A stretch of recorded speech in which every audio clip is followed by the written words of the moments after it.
Recording in progress.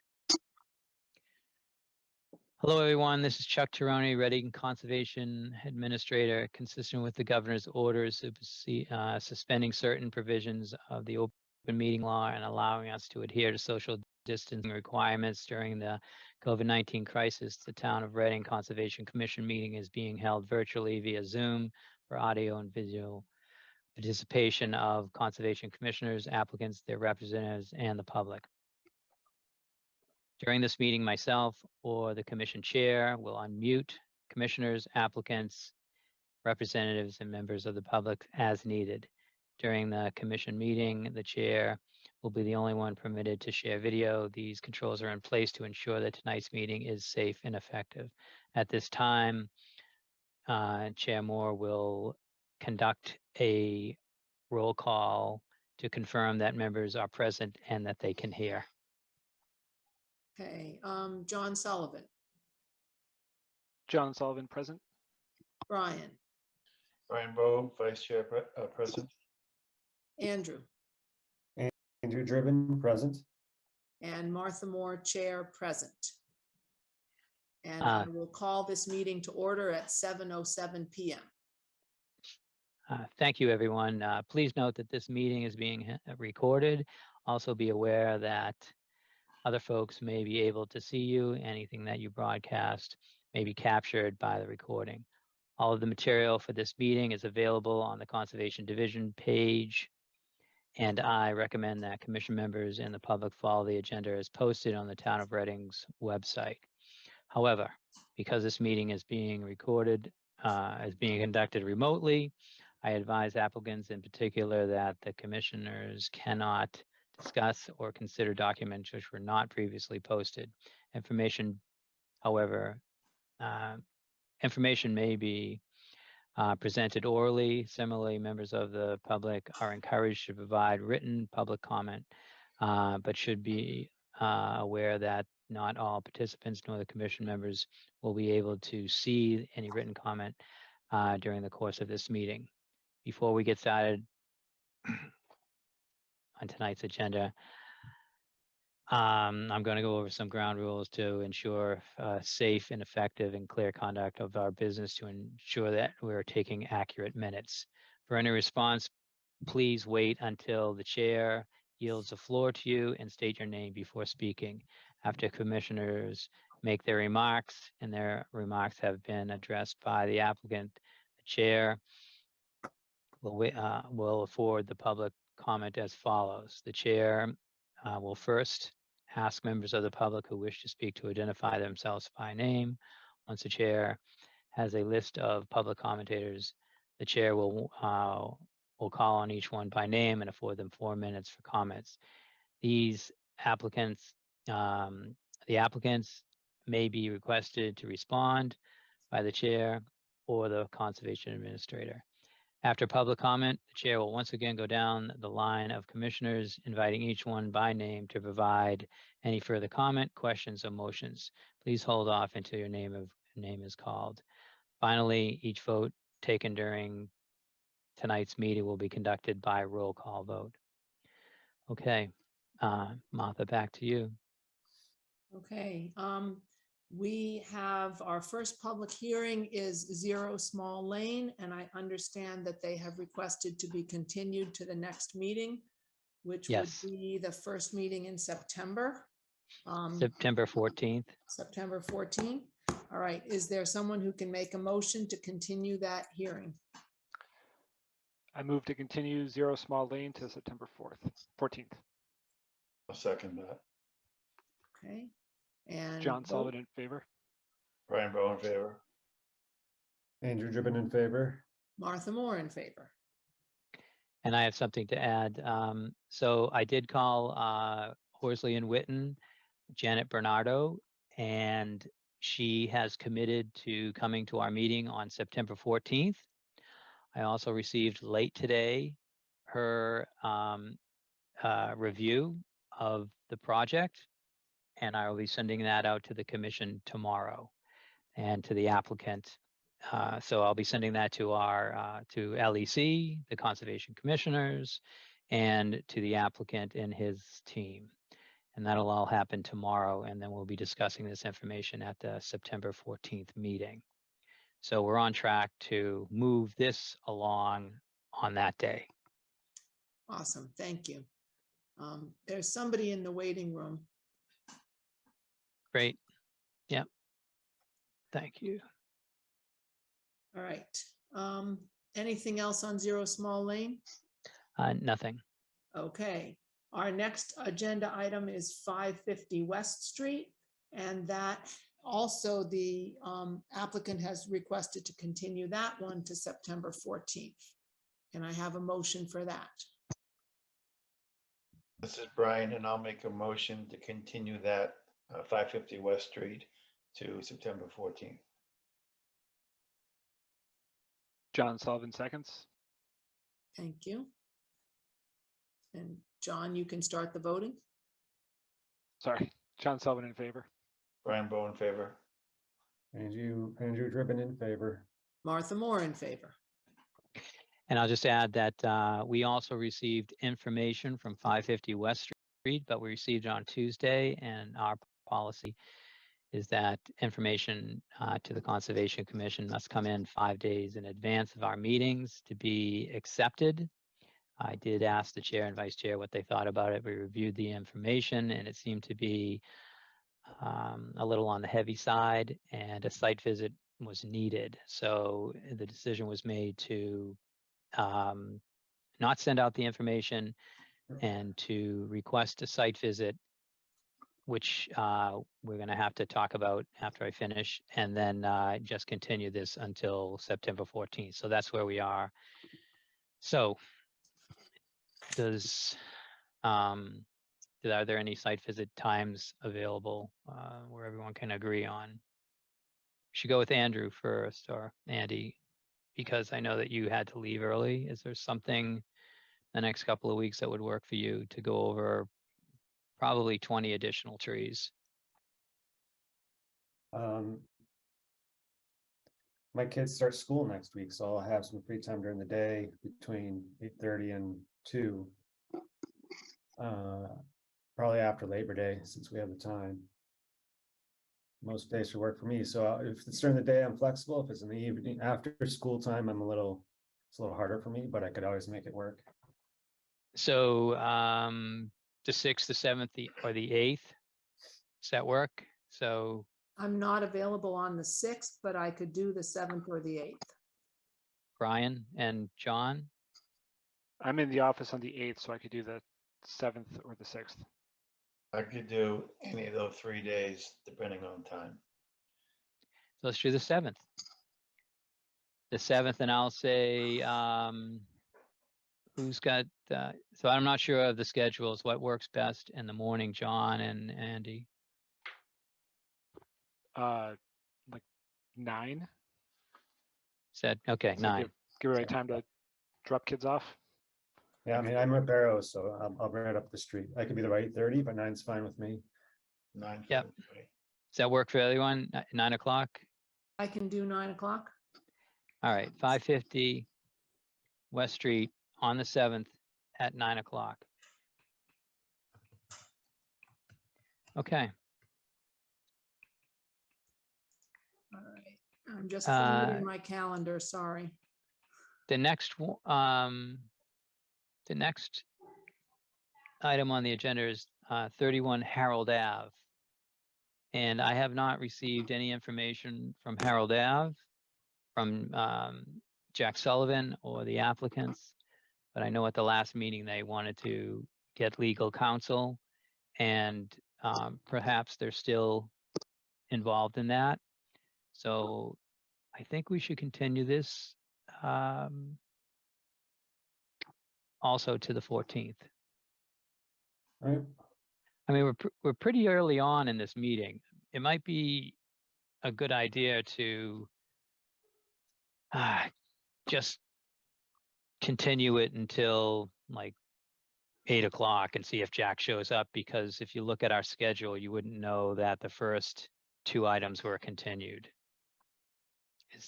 Which one, Chair Moore, which one would you like to do? Continue it until 8 and then at that point, continue it to the 14th?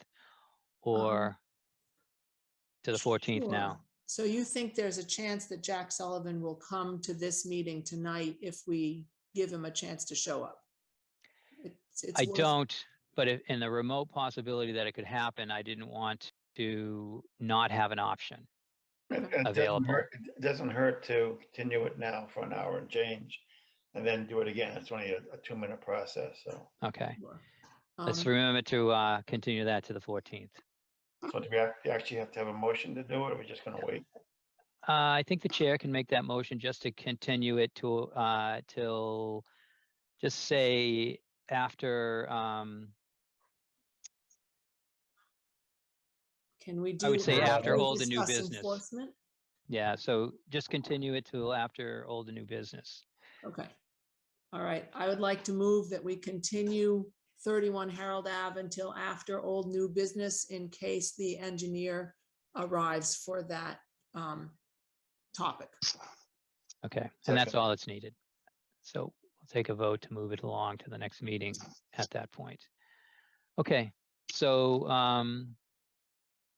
the first item on the agenda, and I see that Guy is Perfect here. timing. What's that?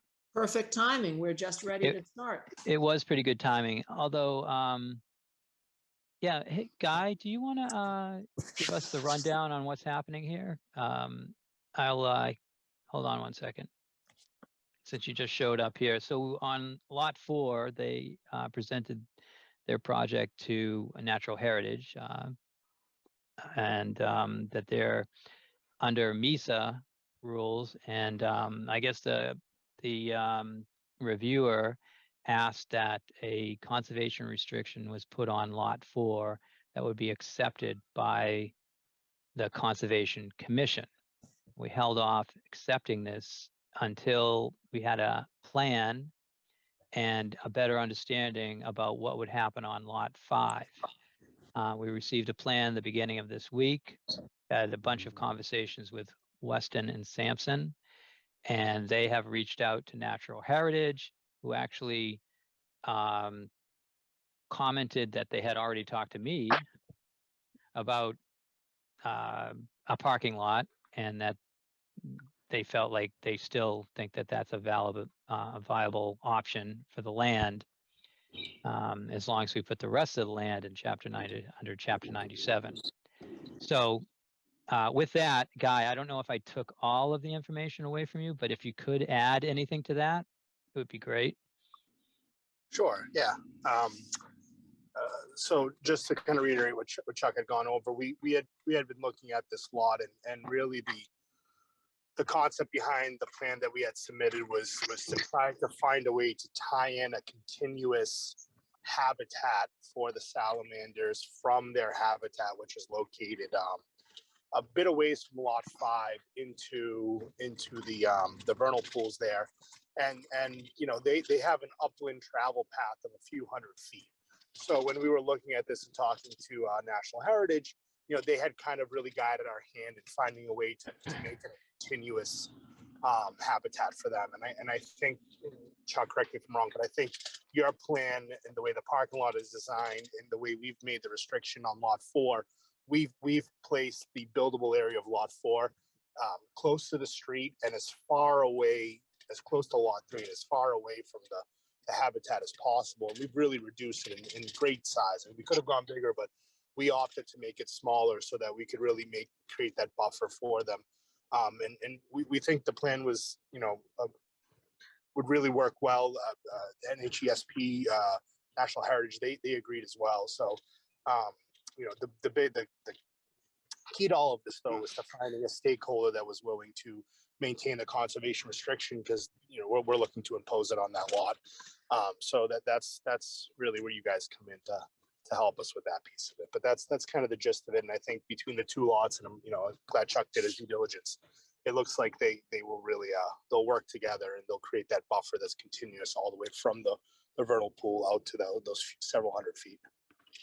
Are there any diagrams, Chuck, that you can put up that show us what this area looks like? I all- wasn't prepared to show one. Okay. I don't. So if you remember the configuration of lot 3, or lot 4, they're all 200 wide, 600 deep. And they run from the water department land towards the Meadowbrook Golf Club where the driving range is. And so from one of those lots, that's 2 by 6, 200 by 600, they want to use for buildable on lot 4, 5,000 square feet, which is a third or a quarter, and then 3/4 will be in a conservation restriction. So with the plan for the parking lot, it's also as close to the street, but not right on the street. There's a small driveway to the parking lot. It's all gravel, and it anticipates handicap parking and a short path to the existing path that's there now. That's the concept plan that we're working on for lot 5 and the idea behind lot 4.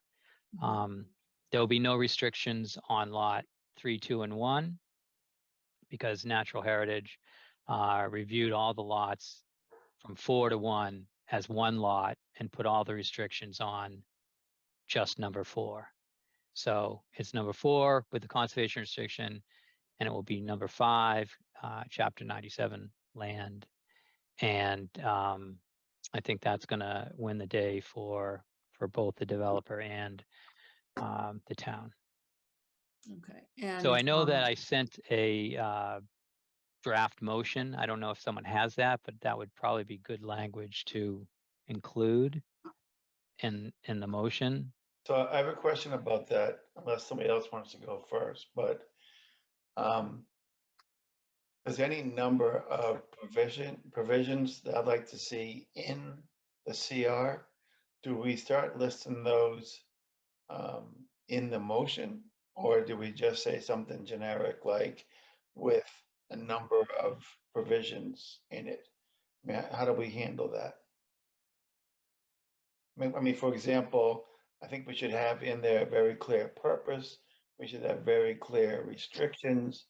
We should have very clear exceptions in some cases to the restrictions. I don't think all that goes in the motion, does it? So the motion would just be I think that we want to have a motion that's clear and that it lets the developer know what we're looking for in the CR, but the particulars about that is not what, we need to get into at this point because it's not even written. Right. So, but So what kind of detail goes into the motion then is my question. well, I had a draft one. I'm working off my iPad because I'm using the desktop. So I was hoping Martha had it, but I did write a I'm draft one. I searching sent it out. for it. Sent one out to, Yeah. I think it was in my meeting notes. Yes.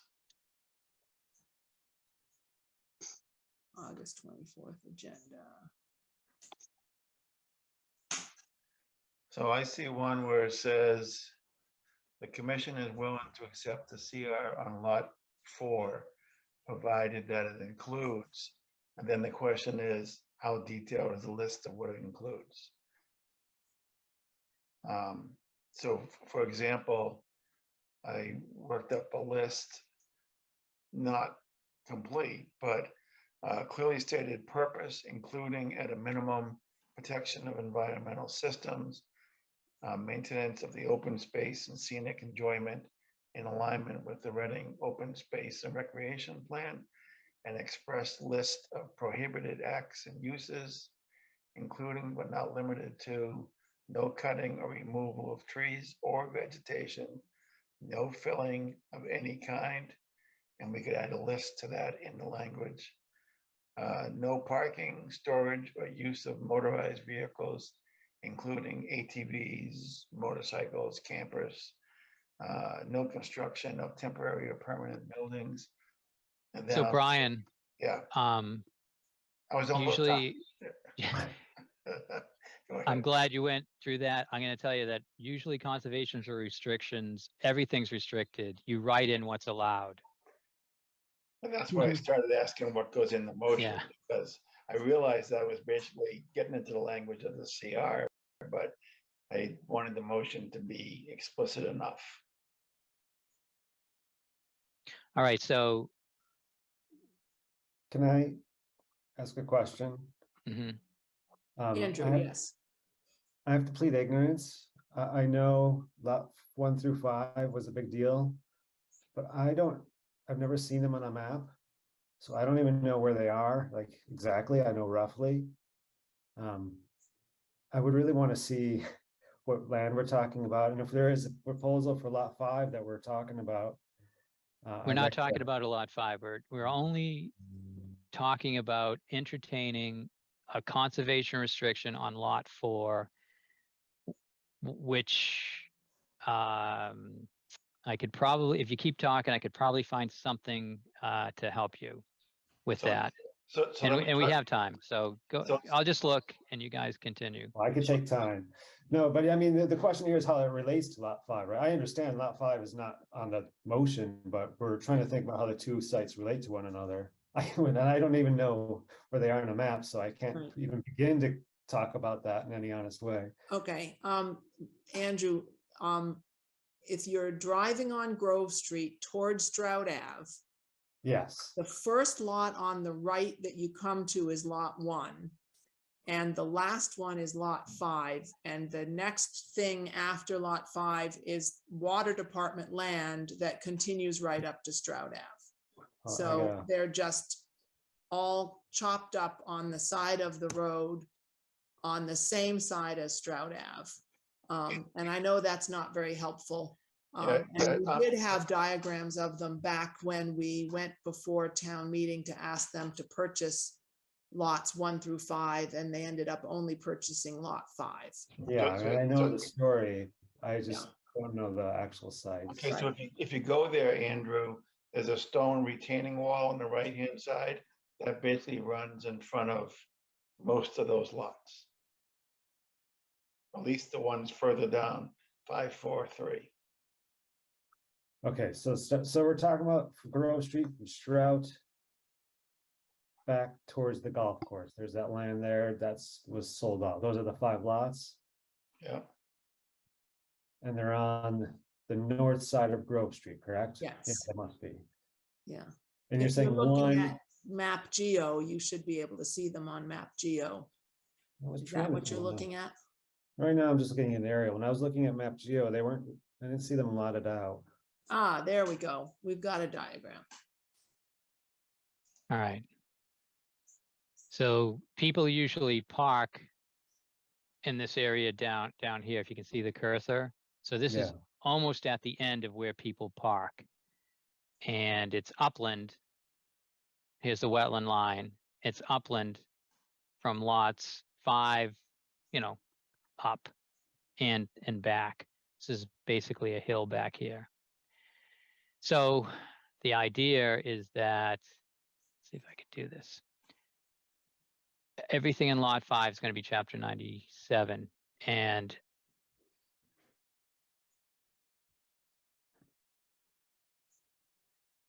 this area here is going to, approximately that much of this lot is going to be developed.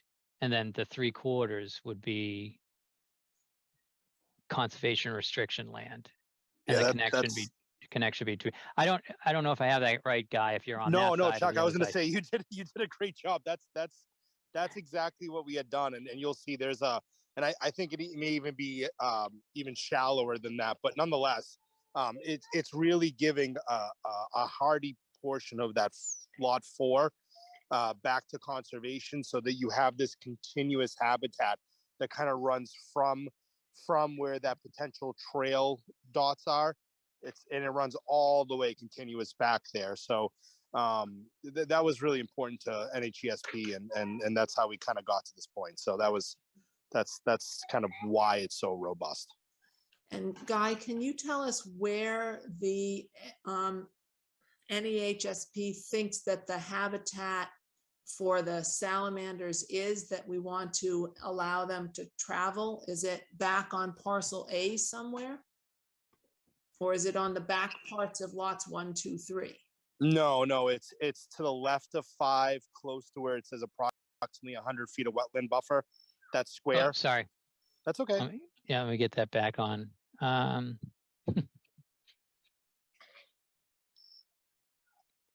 It's always something.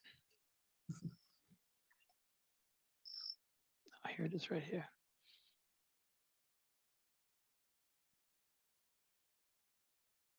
There you go. Thanks, Chuck. Yeah, so Yeah. it's you see where that blue square is that says approximately 100 feet of wetland? Yes. Yeah, it's in that area right there. Okay.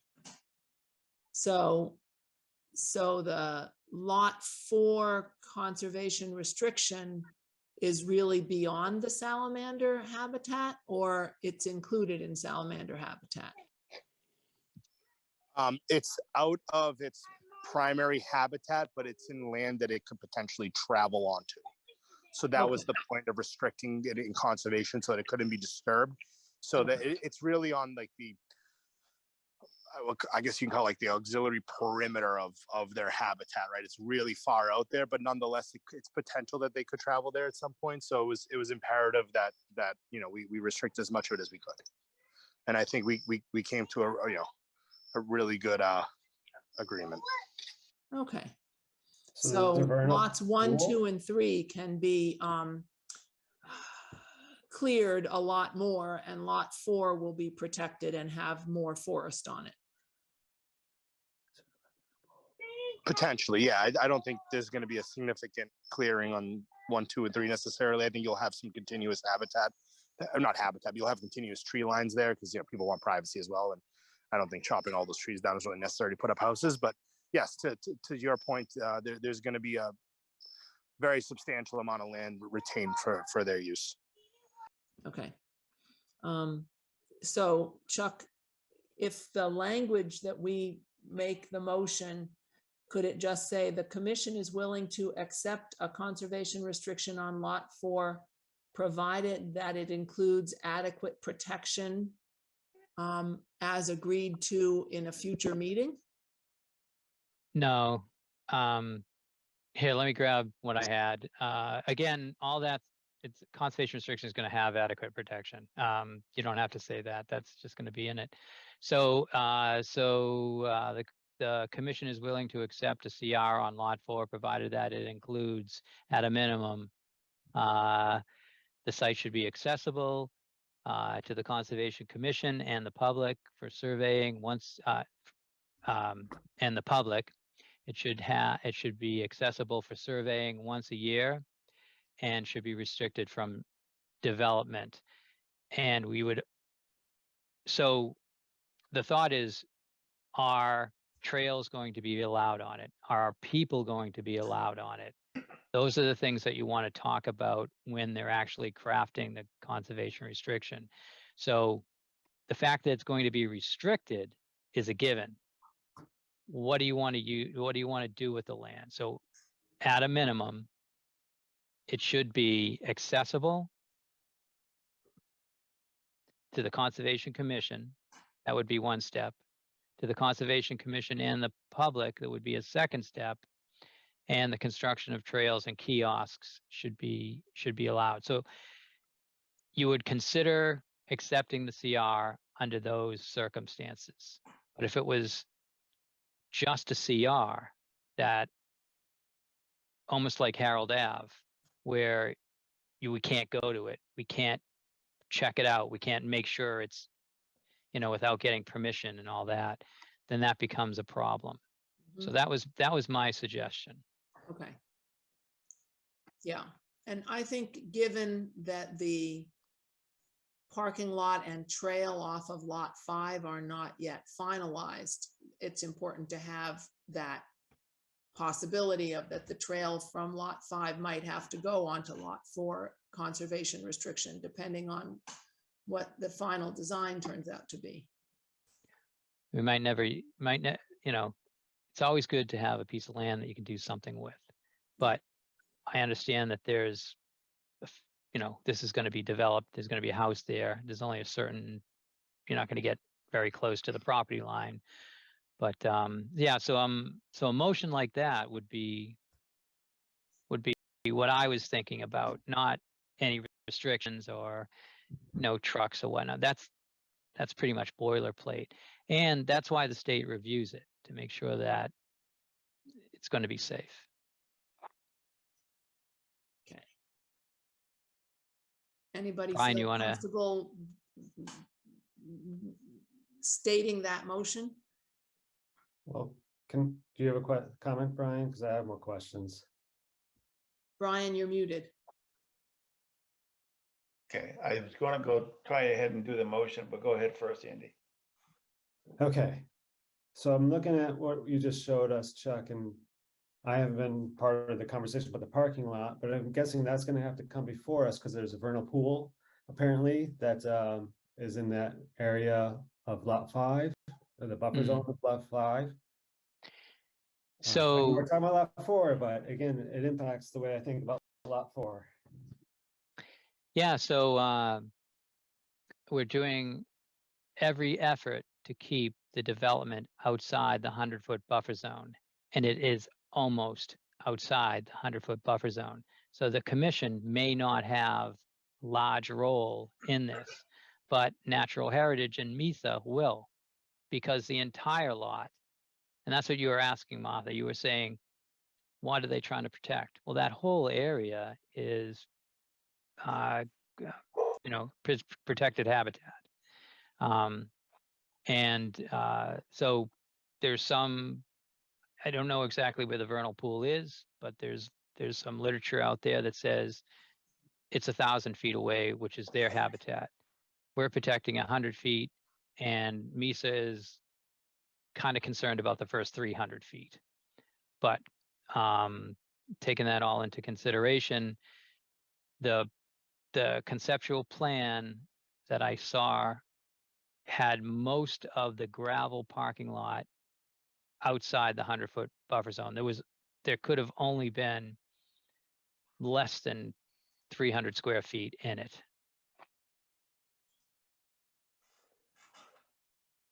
Okay. So it's going to be right up against, or as close as it possibly could be, to lot 4. I'm just wondering, I know Guy's on the phone, so he could, but I mean, what if we need to rethink the parking lot and it needs to cross into lot 4 to make it really work? Won't. We are pretty much, the plan is what it is. Plan is We what don't it- own lot 4. I know we Can't don't, go on a but- conservation restriction, Well, there is no conservation restriction yet. but there will be. They can't do the project unless there's a conservation restriction. But can the lot be split up? I mean, I don't know. I'm not a legal person. What lot? Lot 4. Lot 4 is no, it doesn't belong to us. I know. But it's also not buildable. Like if he gets the buildable portion that he wants, and there's a sliver that's left over for, I mean, I just don't want to limit the conversation with a conservation restriction. I think well, I'm not sure, and These are legal Guy's things definitely beyond me, better at but- this than I am, but I think there's a certain amount of frontage that he needs that he can't give away. Yeah, so And- we can't subdivide the lot at all, ever, Got it. because it has to be 120 feet of frontage. So it can't be subdivided, and it's exactly 120 feet of frontage. Yeah. But can't do that. Also can't give away any of the lot, because even if it's like a piece of it somewhere else, because you can't make them odd shapes by law. And then also they have to be 20,000 square feet or greater, which they are. So all of that has to happen in order for them to remain how they are. But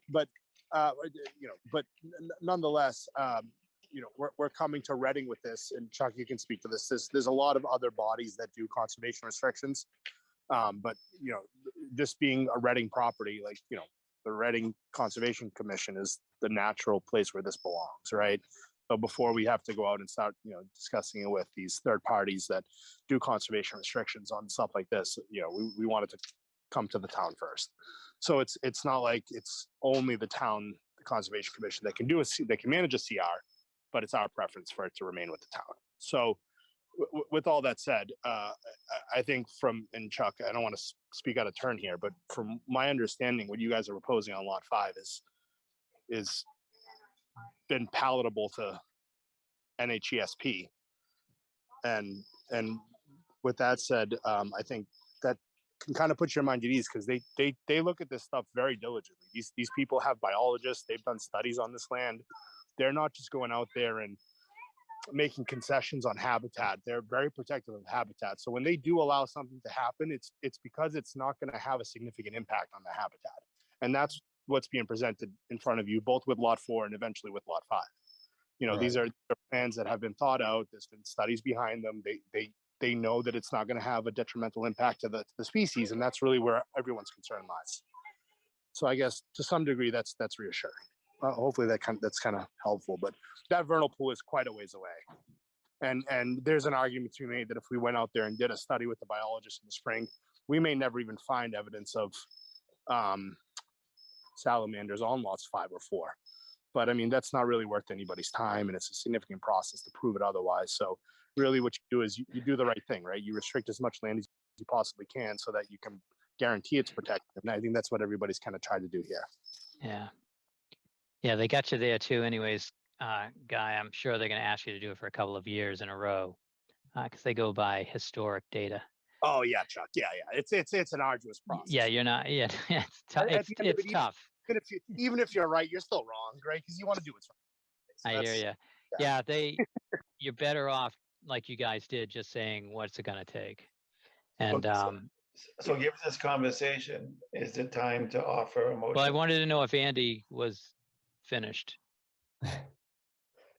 It still seems a little preemptive without knowing what's going on in lot 5, and closes off any discussion for, but I'm fine with the concept. I think I get it now, hearing Guy and you guys talk about it. But just seeing that map and how much they want to restrict on lot 4, I have to trust your guys' confidence that they're okay with what we're proposing. I mean, it doesn't matter if we can't build anything. We still have to go through the process. So the only thing we checked into and feel confident about is if the commission accepts a CR on lot 4, it won't impact what we want to do on lot 5. Doesn't mean it's going to get approved, but I didn't want, for an example would be, if we have a conservation restriction on lot 4, therefore we can't put the parking area next to lot 4, or in a different spot than where it's, but that didn't come up. That's going to be seen as just get the conservation restriction, and where we're proposing the parking area should be fine. Now we can't propose, the Conservation Commission doesn't own the lot. We're only going to review what the town brings to us for what they want to do with that area. And they obviously can't make it all into a parking lot, given the fact that it's in this protected area. So there's going to be a compromise also. And I'm not even sure there's a willingness to make it all parking lot anyways. So think- you think that we will get a chance to vote on the town's parking lot proposal when it finally gets presented? There's a piece of it that's in the 100-foot buffer zone. So it will come to the Conservation Commission, but it's mostly outside of it. Got it. But the key thing is that it will come to us. It should, and Yeah. and it will. Okay. When do you anticipate that might happen? I know you don't have a solid date, but I think that they're we're trying to get a meeting together with representatives from Natural Heritage at this moment, and then after that, so let's say end of October. And is Guy, there you any need to- opportunity for members of our committee to have input before the final plan is made? Like, This commission is reviewing a plan it's not, it's not the Conservation Commission land. It belongs to the town. The town has a team putting a project together. You And can they already make have a suggestions team when they come to together. the Conservation Commission. Okay. All Yeah. right, I get I mean, that. the plan's not even public. There's going to be a public process too. There's, you can go as, you know, town residents. We could post the meeting and you could go as the Conservation Commission and make comments. So there's going to be, that's going to happen also. So It just that's has to happen that way. That's just my concern with the unknowns around lot 5. I don't want to put anything too certain on lot 4 yet. I just, that's my personal feeling about it. I don't have an issue with a conservation restriction, but I don't really know what's happening on lot 5, and they're next to each other. So that's, and this, I mean, this is a public discussion, so I mean, that's how I feel. I mean, to me, So- I didn't. So I really think we're know. only agreeing to, we're open to accepting a Conservation Commission if the terms, you know, work out for us, and hopefully lot 5 catches up, so you feel more comfortable with what's going to happen there. But we're not saying that they're going to write this thing and we've already agreed to it. They're going to write it. We have to review it. We have to make sure what we want in a conservation restriction is in there, so we can, you know, feel comfortable, and you can feel comfortable about accepting it.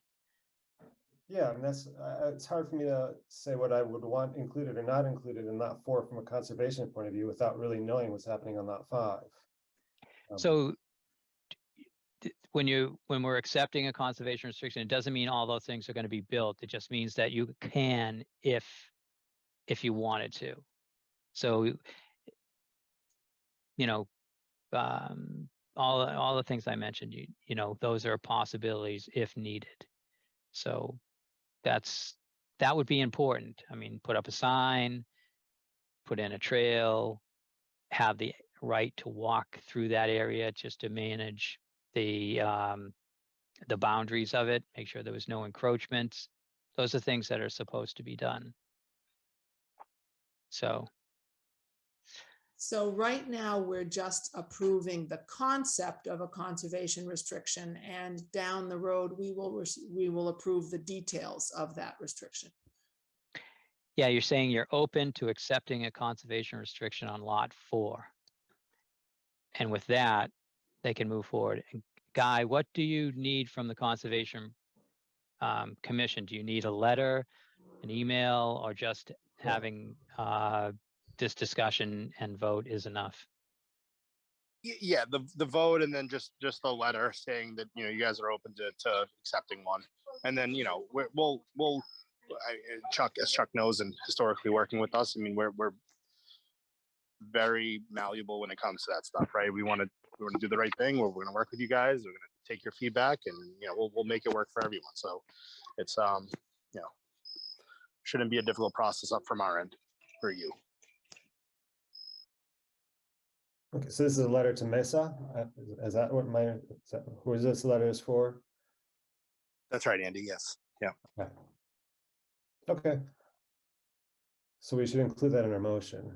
So I'll put a motion that we are willing to consider a CR, a conservation restriction on lot 4, to meet Mesa's requirements, and we'll discuss the details, I don't know, at a later date.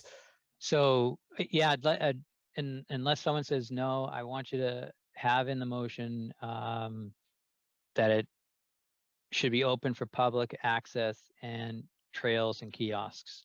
So that's kind of your minimum requirements. It's acceptable to MESA, open to the public, and trails and a kiosk are acceptable. I think there's a third, though, the access for the Conservation Commission for monitoring purposes. So it's conservation access, trails and kiosks, public access. I think those are Yeah. the 3 things that are provisions for being willing to accept the CR. That's even better. So that's what we're expecting to have in the conservation restriction when we come back to review it. And Guy and developers know what we're looking for in order to move forward. Andrew, are you willing to accept that 3 friendly amendments into your motion? Yes, as amended, yes. Okay, do we have a second for that motion? I'll second it.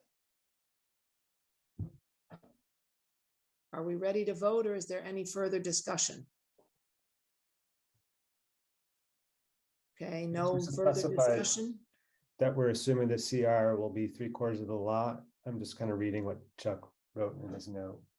I don't know. Again, I don't know how much detail needs to be put in this motion, but yes, I think the short is we are willing to consider a conservation restriction on lot 4.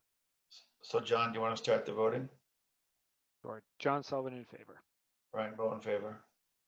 Andrew Driven in favor. Martha Moore in favor. Guy, are those conditions, do you think they're okay? What do you expect when you bring that back to the rest of the group? I mean, I think, Chuck, for all intents and purposes for what's planned on there, I mean, we're looking at kind of like a fun, tiny home that kind of fits the area. So I think it'll be just fine. Okay. Yeah. All right, Guy, thank you. I'll get that out tomorrow, and I may end up calling you just to go over it. All right. Sure, guys. Thank you all so much for your attention to this matter tonight. We really do appreciate it. Thanks, guys. You're welcome. Thanks, Good guys. guy. Thanks, Guy. Okay. Are we moving on to 211 Washington Street now? We are, yeah.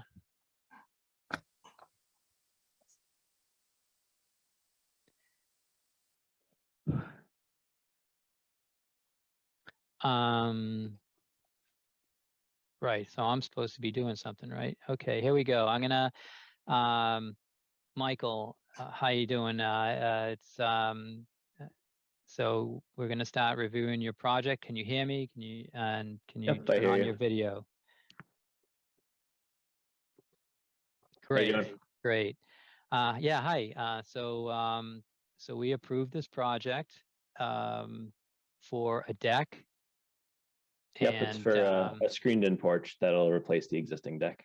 Sure. Why don't you take over from where you're at?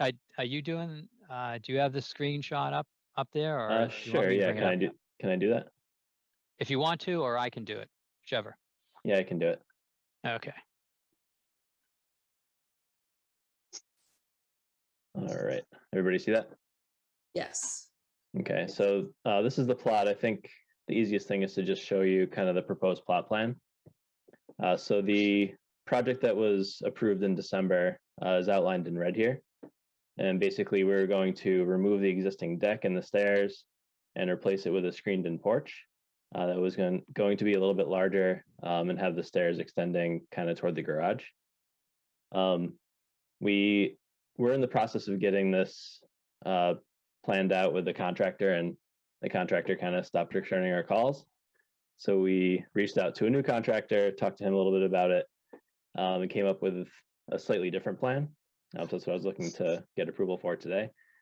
And the new plan would be to make the deck a little bit wider, but a little bit less deep. So instead of the 18.5 by 16 foot porch that was originally approved, it would be 26.5 by 14 feet. And currently we have what we call a doghouse that has a doorway that goes down a few steps into the basement. And in this version of the project, we would remove that doghouse and have the porch go over top of where that is currently. It also allows us to move the stairs to be against the deck instead of sticking out, or sorry, against the porch instead of sticking out, and not impede our ability to get into the garage with two vehicles. As you can see in this Google Maps image, it's basically this whole area, which is now the deck, that doghouse, and this bit of concrete here is what the new deck would encompass. And then the stairs would be right over where these stones or little pavers are now. That's pretty much it. And then, underneath the decking, we would waterproof that. So a lot of water wouldn't get through, and we'd probably have like horizontal boards kind of underneath the deck. So it'd be sort of semi-enclosed. And then while they're there, we get a lot of standing water on this gravel area over here. So we were thinking of having that dug out a little bit and just put in new crushed stone. There's like some kind of tarp material underneath, so that would be removed and just replaced with new stone. So that's kind of the new scope of it. Anybody on the commission have comments or questions? I do. Brian? Yeah, as far as the deck goes, that seems pretty straightforward.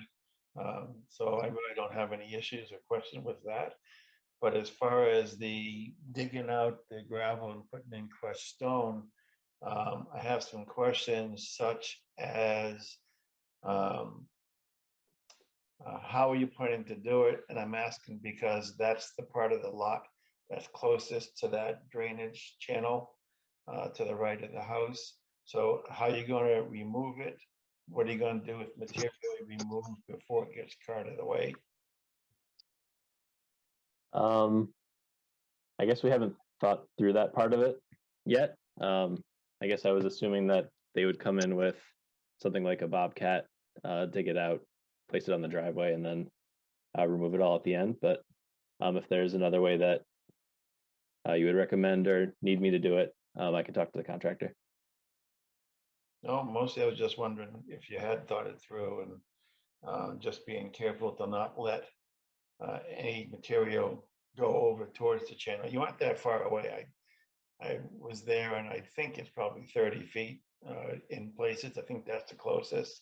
But yeah, and there is a fence there, so hopefully that would kind of be a natural barrier to keep anything from kind of spilling over. But yep. And have you given any thought to snow removal when you get to that point? Snow removal for this gravel area? Yeah, with the crushed stone, so you won't be. I mean, I don't know if you're gonna use a snow blower or whatever, or a shovel. Yeah, right now we don't remove snow from that area, but yeah, we do blow some snow from the driveway onto that area. Okay, those are my only questions. I'm all set, Martha. Okay. Thanks. Brian or John? Oh, Andrew, you have a question. You have your hand up.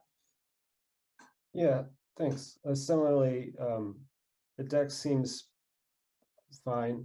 It's a minor change from our point of view. You're moving away from the wetland boundary, and I get why the contractor wants to do that. So my question, like Brian, is just about the gravel. I mean, have you considered other options? It looks to me it's 36 feet from the wetland boundary to the garage. Often when we have opportunity to make a better natural buffer between the development and the wetland, we like to see 10 feet. So we have 25 feet from the wetland as a buffer where you really can't do anything. And then we like to have a 10-foot zone of natural vegetation, as we like to call it. Have you considered other options in that gravel zone other than gravel? Something like grass? Something like a rain garden, flowers. I haven't, but that's a good idea and something I could look into. There's lots of plants that like moist water like that. I mean, because I think a rain garden would be pretty happy there if you have standing water. Yeah, I can definitely consider that. I'm trying to think if there's any downside to that. We have a wooden fence there. So that could yeah, I think we could do that. Yeah, I mean, that would be I'm not sure what we discussed. I remember this was one of my first projects we talked about when I joined the commission. And I remember talking. That wasn't part of the scope at the time, so I don't think we talked about it last time. Okay. Mhm. So now that I've been on the commission longer, I know that we like to have these natural vegetation. So if that could be changed to like a rain garden is what I'm calling it, but just plants small shrubs, grass is okay, honestly. Especially if you don't mow it. And then just let it do its thing. And more mow it just when it annoys you, like maybe once or twice a year. That would be much preferred to me rather than putting new gravel down. Okay. If I go to the contractor and ask about a rain garden, he'll know what I mean pretty much. People think different things. They have a different image in their head when they hear rain gardens. But yeah, they should. They Okay. could be really complicated and engineered, or they could be just, you take out the plastic or whatever's underneath there, put some maybe new soil down if you need to, and get some seeds. Okay. And put the seeds down and you let it do its thing.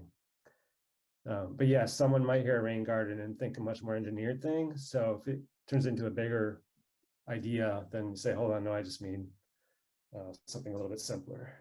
Okay. Yeah, let me talk it over with them. I'm definitely open to that idea, though. I think that sounds good. If they can keep us from having too much standing water over there, that's kind of our goal. Yeah. And we don't park there, so there's no reason that it has to be gravel. That sounds good to I me. presume a previous owner might have parked something there. Maybe, I don't know. Yeah, it's a 2-car garage, so I don't know how many vehicles they had, but it's possible. Any more questions from you, Andrew? No, that's it.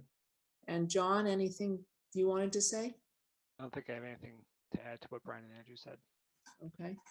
Yeah, I assumed you wanted to use that for parking. But if you're open to Andrew's idea of making it more vegetation in that area, I think that's a lovely idea. Yeah, There's like- on the conservation website, there's a list of native plants, which might give you an idea of things that you could plant there. And also past projects, there have been other rain gardens that have been before the commission in the last couple of years. So if you wanted to see examples of other people's rain gardens, that might help. Great, I will do that. Thanks. Okay, so, and I just wanted to comment that I like the direction the stairs go much better than the ones that were sticking straight out the back. Me too. I think it's a much better project, this new shape. Yeah, I'm glad we found a way to do it. Yeah. So, do we want to approve the minor plan change and leave the homeowner to figure out what to do about the rain garden, or do we have something else we need to do? Chuck, what do you think? Yeah, I think it would be okay just to approve this because it's a returning permit, but typically we would probably want to see what the rain garden looked like.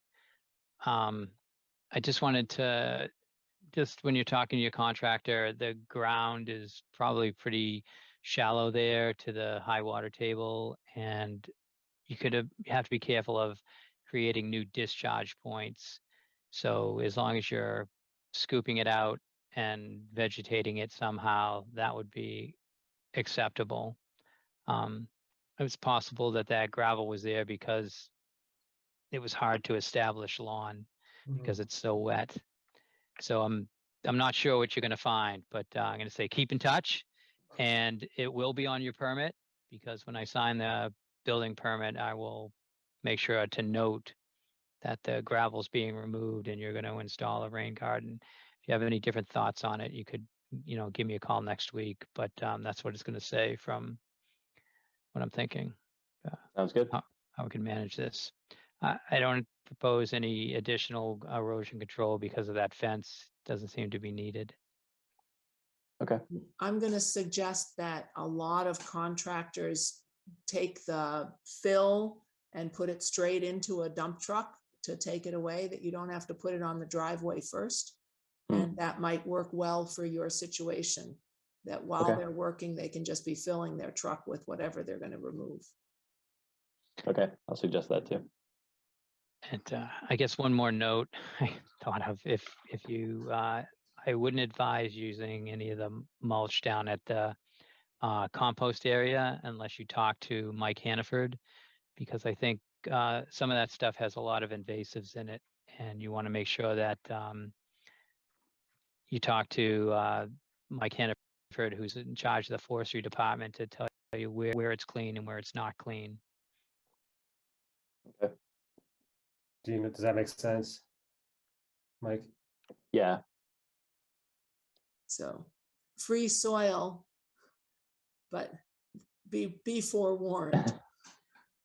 I will talk to Mike if I go that route. Okay. All right. Thanks a lot. All right, do we need a vote on this one? Yes. Okay, can I have a motion to approve the minor plan change as discussed? I'll make a motion to approve a minor plan change for 211 Washington Street with the condition that the gravel area will be replaced with a rain garden. Second the motion. John Sullivan in favor. Brian Bowe in favor. Andrew Driven in favor. Martha Moore in favor. All right, good luck. Thanks a lot. Have a good night. Thank you. Thanks, Same. Mike. Yep. Bye. Good night. Okay.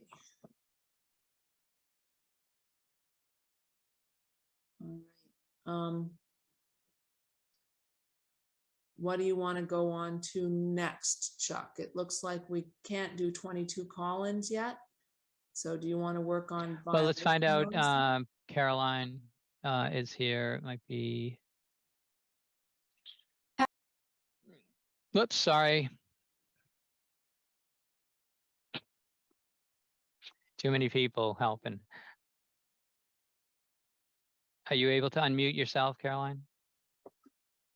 Yes. Thanks. Yeah, great. Hi, so welcome, and can you let us know what you're here for? Oh, I'm just attending because I'm part of 22 Small Lane. So I just wanted to take part and listen to the discussions. Okay.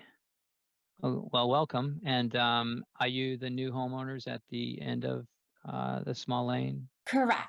Yeah, so I met your husband. Yes, and my we partner. just- Yep.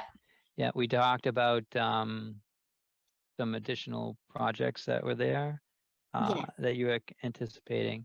And I know that we have on our agenda to do an additional site walk and be prepared to discuss the certificates of compliance at our next meeting, which is September 14th. Sounds great. Yeah. Okay. Well, thank you. Thank you. All righty. And Chuck, I don't see it on the agenda, but I think we talked about needing to approve an occupancy permit for Lot 5 Veterans Way. Is that something we're going to be It doing? is, I looked at it this morning. I did see it there. But I might have printed out the wrong one. We do have to, so the reason why, so we might as well get into that, right? So Lot 5 Veterans Way is looking for an occupancy permit. And the way the order of conditions is written, unless a certificate of compliance has been issued, I cannot sign off on the occupancy permit. It has to go to a conservation meeting and the Conservation Commission has to approve me to sign off on the occupancy permit.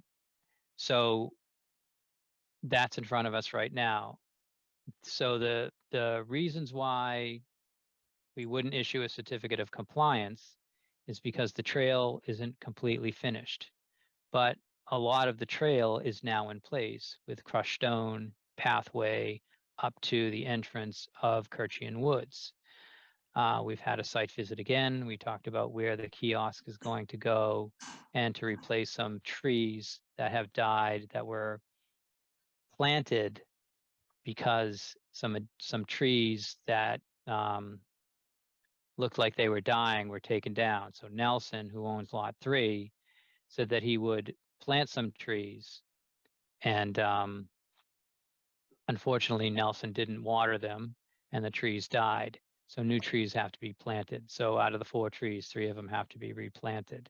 So that would be one of the reasons. The second reason that we wouldn't have signed off on occupancy or on certificate of compliance is because we're unsure if lot 3 has an infiltration system.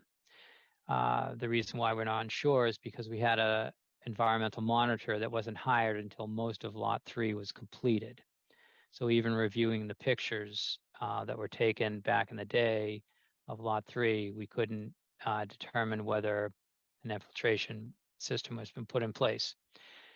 And on lot 4, heading from Kirchian Woods towards Main Street, lot 3, then lot 4, then lot 5, right on Main Street. Lot 4, it appears there is no infiltration system in place at that lot. And the developer is aware of this and says that they'll put one in.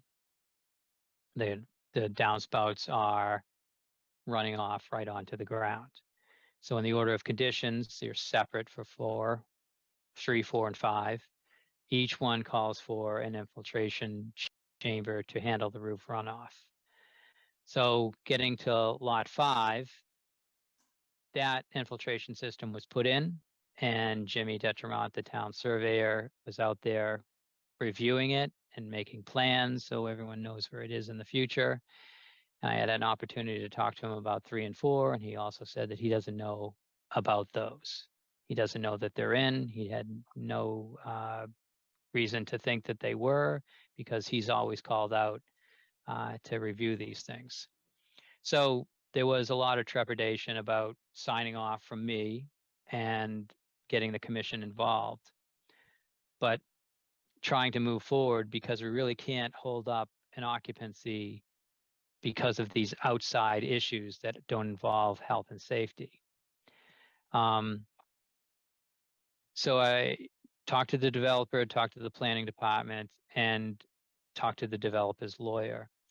And what has happened is a letter has gone out to each individual lot owner explaining what the developer is going to do to finish, what the missed item was on their property. So on lot 3, they're going to say, we're going to investigate to ensure that an infiltration system was put in place. And on lot 3, they'll say, 4, they'll say, we're going to install one.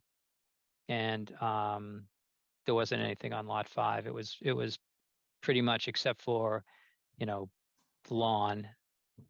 I think there was lawn, and there was some other things that were incidental to our needs, maybe a little bit of erosion. So they mentioned, so they're very similar letters, but identifying each one of these things and saying that the cul-de-sac will be top coated with pavement, and that the kiosk and trail will be finished up, and the infiltration will be put in place. So now that those letters have been, crafted and written out, and they'll be sent to the homeowners, I think that we've covered all the bases for anticipating issues in the future. So with that, the commission is asked to ask any questions, but get to a point where they feel comfortable enough to give permission to sign off on the occupancy of lot 5, or giving me permission to do that tomorrow. Does anybody on the commission have questions about what we are being asked to do? That was a lot. Yes. Let me add one last thing. We have $5,000 on each lot to go towards anything within the buffer zone that wasn't installed. So we have bonds on totaling $15,000 for all 3 of those. I'm not sure. Actually, I'm pretty sure we can't use them all 15 on one lot, but we could use 5 on each lot. So my understanding, Andy, is that we can't hold up the occupancy permit for conservation certificate of compliance issues. So I'm not sure exactly why it's written that the certificate of compliance has to be completed before they can do occupancy. The only thing we can hold up occupancy for is health and safety of the people who live in the house. Yeah, that's a boilerplate issue. I like it that way because I use that to ensure that the conversation starts. They know what they're looking for within the next couple of months. It gets us a seat at the table. I wouldn't recommend changing that, but at the end of the day, the building inspector is not going to hold up occupancy or issuing occupancy because some trees haven't been planted or the grass isn't growing. So a health and safety issue might be that could hold up occupancy would be like the curbing is like the driveway or something like that on the driveway is pitched the wrong way, and it creates it creates a blind spot when they're leaving the house, and that's an outside issue that could be hold up occupancy. They'd have to work on the driveway again. It's like the pitch was so steep that they couldn't see over the hood of the car as they're leaving their driveway. That's just an example I just came up with, but there might be a conservation issue for health and safety, like I don't know, like a tree or severe erosion or a retaining wall that didn't look safe, but those aren't the case here. Right, so just to understand what's being asked of you, this is, we're talking about lot 5 specifically, correct? Needs or would like you, conservation, to sign off on the certificate of compliance? Certificate of occupancy. That wants means you someone to could sign. live there. Okay. And then we still have to have them come in front of us for a certificate of compliance, but they have a couple years to get the grass growing and the trees to survive before they get their certificate of compliance. I think that so the commission is in control of when the orders of conditions expire, and they're still in effect, but you could, when they come back to have them extended, you could put on additional conditions. You could say such as we'll only extend it for a year or 6 months or something like that to keep that pressure on. And so the letter from the attorney was very helpful because it made each owner aware of what the Conservation Commission was looking for and what their properties needed to be in compliance to receive a certificate of compliance, which would affect them if they were refinancing or selling their property. So it's important document to obtain.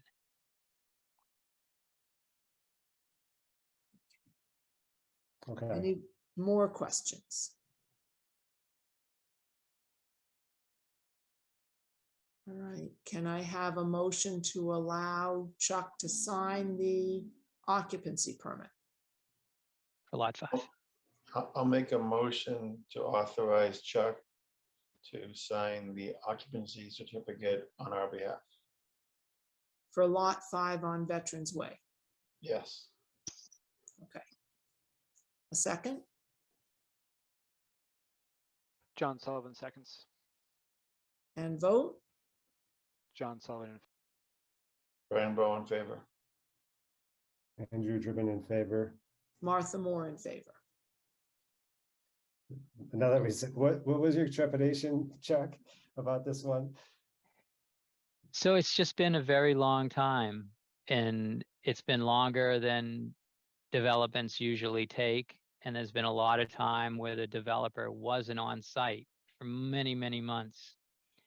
And I was concerned, like by signing this occupancy, they could sell the house. And that there's a lot of leverage that we lose by having that happen. But we found out in the past that the town and the building department will not support the Conservation Commission, the engineering department, I don't know who else has to be a signer, from holding up occupancy for non-health and safety issues. So we would so it really, and at the end of the day, it's not, we can't hold it up for the items that I mentioned. But that's why it was important to get a letter out there and move forward. Right now, the building department says they need everyone to sign or they're not going to sign. That's what they said. But at the last time this happened, it was the town manager that stepped in and told everyone to sign off. Okay. So it I does get get it. to that point where we just can't hold it up anymore. That makes sense. I understand now. Okay. All right, I see Mr. Peterson has arrived. Do we want to back up and do 22 Collins at this point? Sure. You might want to reopen the public hearing to talk about 22 Collins and the plan change. All right, so we had continued it to later in the meeting, so do I need a motion to reopen it at this point? No, you could just I can just say reopen, so. yeah. Okay, Just being the chair. I'd like to open the discussion on 22 Collins for a minor plan change and invite Mr. Peterson to explain what the situation is. Hi, everybody. Good evening. Thank you for pushing my time a little later. I just got back to the house. As I've met with Chuck on site and a few others on the board, there's an area in the back of the property that based on the installation of the pool, that the slope is a little steeper than we wanted it to be or needed to be. And working with the contractor, there's a corner of the property that if we would like to move from the 50-yard buffer into the 35-yard buffer, and I marked that out in the field, and the surveyor put it on the plan. And it's really just to adjust that slope to allow the installation of the pool deck, and some of the other, yeah, there you go. So that northwest corner that's in the green, that's we'd like to extend that area, extend the green a little further back, and where that brown would be is the new sloped area that goes into the 35-foot buffer zone. Okay. So is Yeah, the so- green what we approved originally and the brown is what you're asking us to expand it to? The brown, so if you can see the 50-foot buffer, that light blue line, Yep. if you go from the top of the page down, we're asking to go from that blue line towards the black line, which is the limit of work area, which brings us in between the 50 and 35-foot yard buffer. So it's that area we're asking to basically push the slope back. And we're also proposing, which is in the text of this plan, to seed it with a slope mix that we've provided. It's a Mass DOT approved slope mix. And we're also going to put on top of that like a filter fabric or mat, jute netting. I included that. So we're going to put that on top of it to help stabilize the slope and also help promote the growth of the slope mix faster than if we just left it open. All right. Any members of the commission with questions or comments? Brian. Hi, Phil. Brian. So one of the things we talked about today was on that slope, you were gonna be planting some bushes, not just a slope mix, right? Yeah, so part of the initial agreement was to plant 8 bushes, so those are gonna be, I haven't talked to the landscaper of where exactly we're gonna put them on that slope, but we'd put some bushes on, some of those bushes would go there. Yeah, and when I was there with Chuck, we were talking about on the slope having something more substantial than grass. Because it is a steep slope. I forget what we ended up thinking it was, but certainly steeper than 3 to 1. Right. So do you have any thoughts on what that planting might look like? I mean, the planting was gonna be the slope, that slope mix, which is like a grass. I'm not sure what else we could put on the slope. I don't know if you have any recommendations on something else to put on there, but the mix that we're selecting is one that the landscaper found, and it's designed, to grow on slopes and hold them in place. Yeah, I just think my point of interest is in having more vegetation there than just grass. So if the slope mix achieves that purpose, that's great. You're going to put it down, let it grow, as Andrew would say, let it do its thing, and just let nature have its way back there. Is that what you're thinking? Yeah. I mean, eventually, I would think once we finish the job and pull out the silt fence, I'm sure that's what's probably going to happen. Are you planning to mow that area after you put the slope seed mix on it? No, I wasn't planning on it. Good. Well, because that's it'd be pretty hard steep. to anyway, I think. Yeah. Yeah. Okay. Sorry, I interrupted Brian's question session. Do you have more That's comments? fine, Martha. Brian? I'm all set. Go for it. All right, Andrew, you have your hand up. Yeah, just I was visited this morning with Brian. It was good to see the site again, and we got to see the pool in place. So do we? Brian suggested this, but do we have an idea of what the slope will be after you? If we say this is minor, are we going to then meet the 3 to 1 steepness of the slope? Or is Yes, that's that was a suggestion of the contractor, and that it would definitely meet that 3 to 1. Because I don't have the exact measurements, but to my gauge, it was at least 10-foot drop. So we're talking about at least a 30-foot, because we want a 3 to 1 slope, Right. 3-foot vertical for 1 foot. Well, I just confused, 3-foot horizontal for 1 foot vertical. But I don't know how far out we're talking for the new proposed fill. If it really is, if it really will meet the, because if it's steeper than 3 to 1, I mean, by our regulations, we'd like to see an engineer stamp plan, Right. which seems reasonable to me, to be honest. But Yeah, so I think that because this was kind of drawn a little bit not accurately, and now here we are talking about the same thing. And I still don't know, even after if we approve it as a minor plan change, if we're still going to meet the 3 to 1 ratio. Yeah. Well, I have to go off what the when we did the initial site visit, what the contractor was telling me prior to that with Chuck and Brian, that we marked out the 35-foot buffer.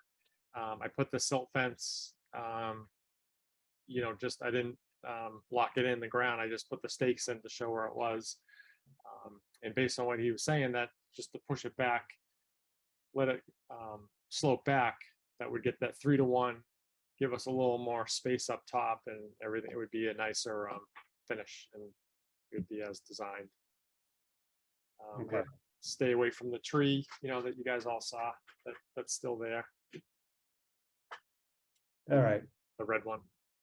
So here's my feeling on this one. This is good for me to learn about our regulations and what we permit, what we don't allow. So, I mean, my understanding, we don't encourage fill within 100 foot of a wetland.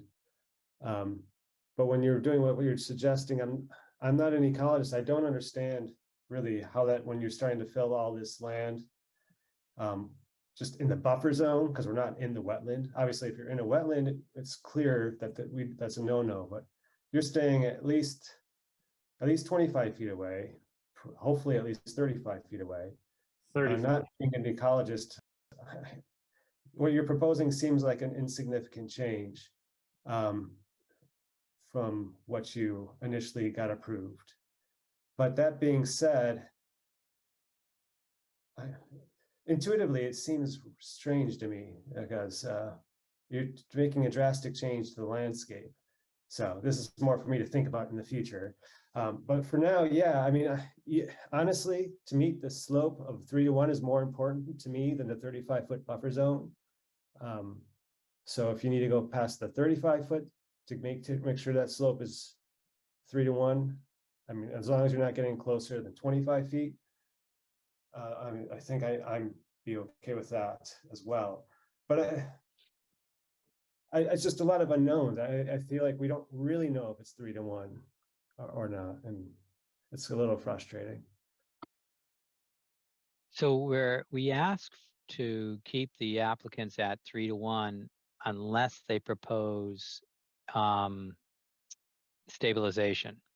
So it brings up that stabilization question, and Mr. Peterson has included that in his summary of what he's going to do on the slope. So he could stay at the 35, and it could be steeper as long as he has that stabilized jute matting in there and then plants it and assures that there's no erosion.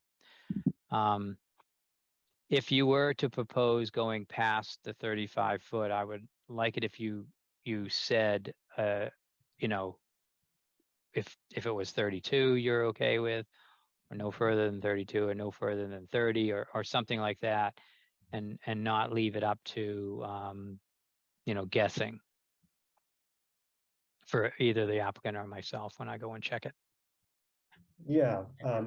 Well, one, I'm looking at our Reading Wetlands Protections Regulations, and letter I, side slope grades near wetlands. Side slopes within 100 feet of a wetland shall have a finished grade according to the following.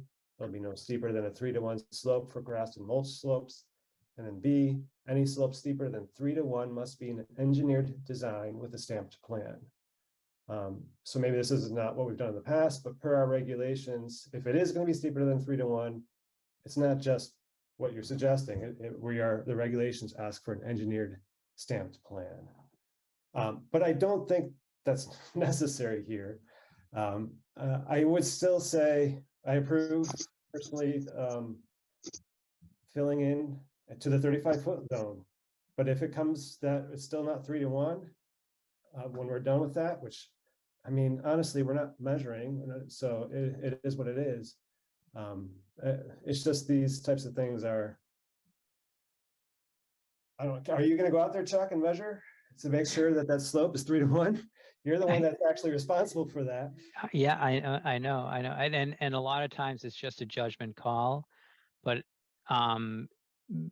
you know, we spotted right away that this wasn't 3 to 1. That was very easy to do when we went out there and checked it out as it stood on the day that I was there.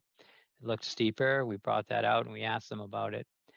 But I could measure it out if I wanted to. I have a level in my truck, and I'm sure the guys on site have one too. Mhm. So, but Will, you were talking, I was wondering if you were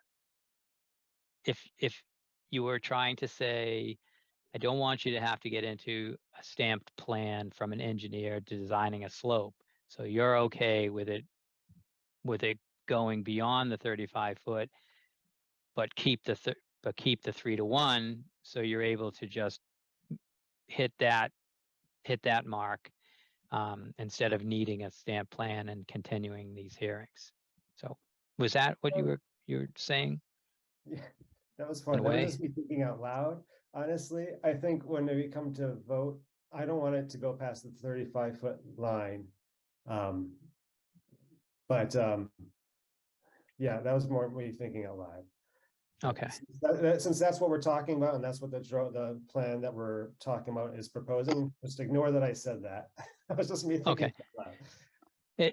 It sounded like, well, on site, I can tell you that they didn't think they could do 3-to-1, but now I'm hearing that they can do 3-to-1, which is great. And so we can hold them to that. I mean, not even hold it to it, but it seems like that's what they're proposing. So, and then we're up to the 35-foot line, which is typically that's the line that we like to stop on. Okay, but you just said something. So when I was Jose, or the contractor wasn't there today, so I was just talking with Brian and Phil, but there was question when you guys were there with the contractor that even if we push to the 35-foot zone, that we'll actually meet the 3-to-1 slope. That's what I heard. Brian, did you hear that same thing when we were out there? And Yeah, that's why we got into the geotechnical right. So matting. that's more what I heard today, but you're right. That's exactly where the focus got turned to stabilization. And that's where the concept of the matting and the vegetation came from. So yes, overall, it should be sufficient.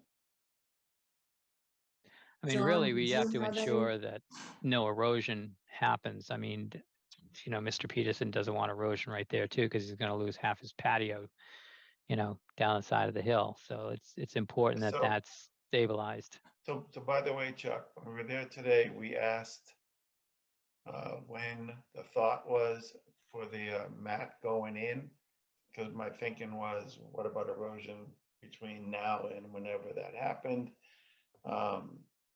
And Phil, is it Steve was with you today? So he said he thought a couple of weeks, given the rain we haven't been getting, that's probably sufficient. But to me, that's the only, the biggest real risk is erosion before that stabilization takes place. Yeah, Steve was there replacing Jose while I was on vacation. He was retired, but he said within 2 weeks, I think Brian, he said we'd have that slope completed and stabilized. Just be careful of the rain. If anything gets beyond the erosion control, which is at the base now, or it's going to have to get cleaned up. We're going to be back in front of the Conservation Commission. You're probably going to end up doing some planting down there. So we talked about putting like not a berm, but almost like tracking around that top edge to kind of create like a little bit of a berm, so any of the surface stuff material would get trapped there, and it would really only be dealing with whatever's hitting the slope itself. Yeah, just be careful. I mean, 2 weeks sounds like a long time. We're due for a big rainstorm. Yeah, I mean, I could go to Home Depot or and buy some more silt fence, I guess, and put it at the top of the slope. Yeah, it sounded like Jose knew what he was doing. I'm sure Steve does. It used to be his company, from what you were telling us, and and they just have to understand that. I mean, sometimes I feel like the contracts are like, even if it goes down there, I can clean it up. Well, but with conservation, if it goes down there and you clean it up, there's still a problem that's going to take you back to the Conservation Commission. So they, either cover it with plastic or stabilize it sooner. Okay. All right. John, do you have any questions or comments? I don't think I have a lot to add. I think the stabilization effort seems pretty adequate, and if we're not really changing slope inside the 30-foot, just up to 35-foot, then I don't think that this is a major change. So I support this change. All right, I have a couple of things, and I apologize. I made a sudden visit on Tuesday afternoon unannounced because I had sudden change in my plans, and that was the only time I could go. And I wanted to have a chance to see this, so I apologize to Mr. Peterson's wife for frazzling her when I showed up unannounced. Let me start. The shed is currently at the back end of the pool, but I understand it's going to move back to the new location when you're all done putting the patio in. Is that correct? That's that's correct. Okay.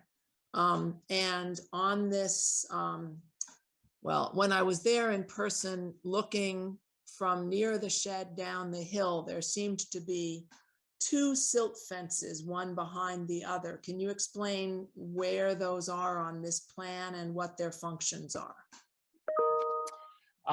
The first one that you saw, and it's on the old plan, was the original 50-foot buffer limit of work, and then I temporarily put the one behind it just to kind of show a visual of where the 35-foot buffer line would be.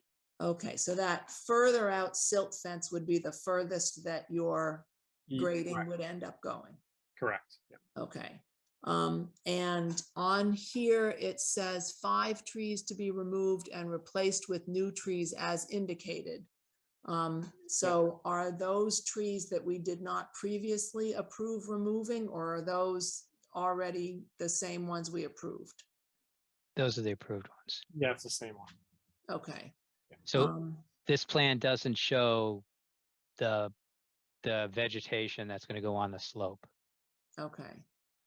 All right, because it does look like a lot of that soil that's been piled up there, if you grade that slope, it's going to take down some of those mature trees, but those are trees we'd already approved to be taken out. Correct. Okay. Are there any more trees between the 50-foot and the 35-foot that you think we're going to lose by extending that fill down the slope that much further? No. Yeah. And so to elaborate on that, we did talk to Jose about that when me and Brian were out there, and they understand that those trees stay. One has a big boulder in front of it, and that was put there on purpose. And they're going to just grade the slope away from it on either side. And the other tree that looked like it was in the way of this new work, they're not going to go near. And we specifically asked about that tree, and Jose said, no, it'll be fine. Okay, so we're not going to lose any additional trees by changing this.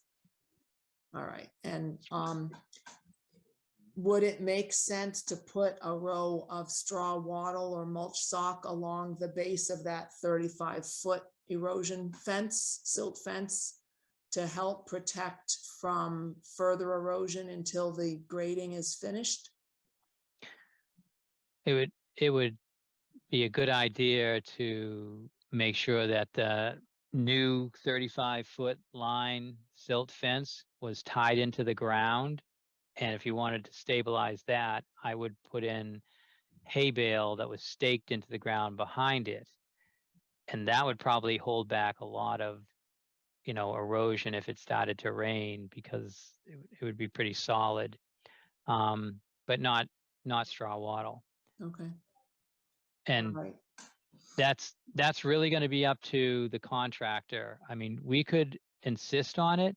If you want to do that, then we should tell them now tonight, to just throw some hay bale in this area here. I think this is where I would think it would need to go. And then stake it in place. Otherwise, that's a lot of slope there. I don't know. It's probably prudent to say to do that. Seems to me that it couldn't hurt. Especially I'm here in 2 weeks, which is a long time. And if it doesn't rain, it's not going to be a problem. But if it does rain, it's going to be a significant problem. Sudden thunderstorms, you could wash a lot of that dirt right down past the 35-foot line. I would say either hay bales or covering the pile of dirt with a tarp, one of the two would be a good idea. And I don't know which would be more economical to do. Or completing the project earlier. There's 3 options. Yeah, true. Yeah. Okay. And so I had one more question. because I already asked, are you going to mow that slope? And the answer is no, we're going to let it grow up into vegetation again. So that's good. Has there been any thought to putting a retaining wall in partway down the slope to help with the not having to make it go quite so far back? Is that an option in any way? It's nothing that we thought about doing. I mean, putting a retaining wall in would be a lot of work, I would think. Having to put one in. Yeah, I'm just thinking about whether something like that would protect the trees and shrubs that are there that are going to get buried and killed by extending from the 50-foot to the 35-foot line. And, you know, I don't know whether that might help if the, you know, sort of around the edge of the patio, maybe you had a 2-foot drop, and then, you know, that would save you some of your 3-to-1 slope later on. Did anybody from the commission who was out there, do you think that might be feasible, or do you think that doesn't make any sense to ask for that? John, did you, I saw your, did that, I don't know if John had an answer. I saw him move. I could answer that. I just think we can't design someone's project. And I also know that a footing is required for a retaining wall, which would extend the disturbance on either side. So I'm not sure you're going to get the result you wanted to by having to dig that footing. Okay. So for those two reasons, I would throw out there. Okay. All right. I think I don't have any other questions then. And it's certainly, from being out there, it looks like they definitely need to do something. The pile of dirt isn't going to work in the position it's in. So they do need to be able to extend in order to get the 3-to-1 slope we're looking for. Before you vote, I have one consideration. I would like it if we could get the landscaper to put a list together of what he's going to plant on the slope, and to require that prior to signing, or prior to planting, but at least prior to signing the occupancy permit. Yeah, I think that's a good idea. I'm not asking that it needs to be reviewed and approved by the commission, but you could add that. I'm just saying, put one together so we know what we're looking at. And again, this all has to do with how do I determine whether someone has met the requirements of the Conservation Commission. Okay, yeah, that sounds fine, reasonable. Can I add one more thing? Andrew, yes. Can we add, this isn't something we've discussed before, but since the landscape's moving so much, can we have permanent markers at the 35-foot buffer zone added? So that we have for future folks knowing that that is where we have designated the edge of the wetland buffer zone to be. On the order of conditions, we have to put 25-foot markers in, right, Chuck? Oh, that's already there. Yeah, so I was thinking about this, like in the future, like 10 years from now, and you know, when I'm not here, and then some conservation agent or different commissioners go out to the property, and they see those granite bounds, they know that's the 25-foot line. That's fine. And so moving it around kind of takes away a little bit of the security that we have and the understanding of where things are. No, that's my ignorance again. No, there already are permanent markers in the order of conditions at the 25-foot zone, 20-foot line. That's already there. We don't need to add that, is what you're telling me, right? It's in the order, yeah. Oh, okay. Beautiful. So I guess one thing I'm thinking of is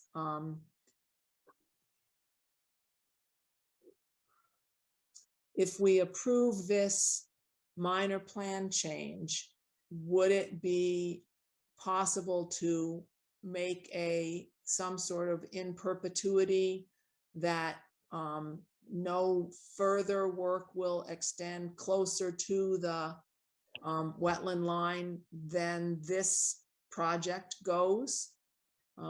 Is that something that we can put in, or is that not something we can do? I'm Like- not even sure if we could do this if it wasn't in the riverfront, if even the order of condition was open. But we're only looking at, so like, if the commission accepts this as a minor plan change, no, you can't add that as a condition. Okay. I asked for a planting list, which sounds like a condition, but it's really something that we wanted in the first place. So planting is going to be part of that slope. So again, this is a minor plan change. I don't think we can add something like that, but I also don't think it could be added if this was just a project within the buffer zone, that you can have that set aside as no more work will be allowed. And, you Okay. know, Just asking. Okay, I have you one can't do it in the last riverfront, question. Okay. Andy. I have another question. It looks like they've made a lot of progress on building the patio up next to the white fence between them and the neighbor. And it looks like there's a row of shrubs in along that fence and then a tree. And the tree is sort of at the corner of the patio. And is that where that tree's final location is? And is that one of the 5 trees planted that are being used to replace the ones that are taken out? That tree was there. We planted it last year. Okay, And we had the landscaper moved it, and we kind of reorganized some of the plantings in the front of the house, and we took those bushes and lined them up on the side there. okay, So it was just the landscaper looked at it and said that he didn't like the way it was planted, so he replanted it, and then we took the other bushes and lined them up, brought them from the front to the side. okay. So that tree is not part of the 5 trees that will ultimately be replacing the, That's correct. It's not. okay. All right, those are all my questions. Okay. Is All right. anybody else? And I don't think we have any members of the public here. Is that No, it correct? doesn't look that way. Okay, So I have one more thing I'm just trying to wrap my head around before that'll help me figure out how to put the motion forward, but there is concern from the contractor that meeting the 3-to-1 slope with this given drawing is difficult potentially. So I just want to think through, so he doesn't have to come back to us again. That's true though, right? Just I've already confirmed once, but I want to double check that if we So let they him do want to what's- maintain a 10-foot wide paver area. And to maintain that, if they can't meet the 3-to-1, so if you say, if the commission says this is going to Okay. has to be a 3-to-1 slope, then they're going to have to take it out of the 10-foot paver area. And he said he needed 5 feet of flat area to make sure that it was stable back where the 10 feet is. So I guess it's going to be 15 feet of flat area beyond the edge of the pool apron. 10 feet of it will be paver and 5 feet will be lawn. So they're going to have to eat into that area. Okay. Just make, that's the motion though, that it has to incorporate the list of plants, 3-to-1 slope, protection of the trees. if the paver area was 45-degree angles at the corners, would that get them the slope they need? Or am I designing their project again? Sorry. No, it sounds like you're just asking a question. Yeah. I think that we originally said that when me and Brian were out there, and I don't remember the answer, but I think for cemetery, it wasn't something that they wanted to consider. Okay. So then we're possibly not going to get a 3-to-1 slope, even if we go out to the 35 foot, which is why we're doing the stabilization with the net. Is that what I'm hearing? Brian saying yes. Yes. Okay. So by stabilizing with the net, we can have a steeper slope. And we can approve this project ending at the 35-foot line. Yes. Okay. All right, if they think they can do it. As Chuck said, and I second the thought, Jose really did seem to have a lot of relevant experience, and he seemed to maybe articulate well what his plans were and why. I think they're in good hands. Okay.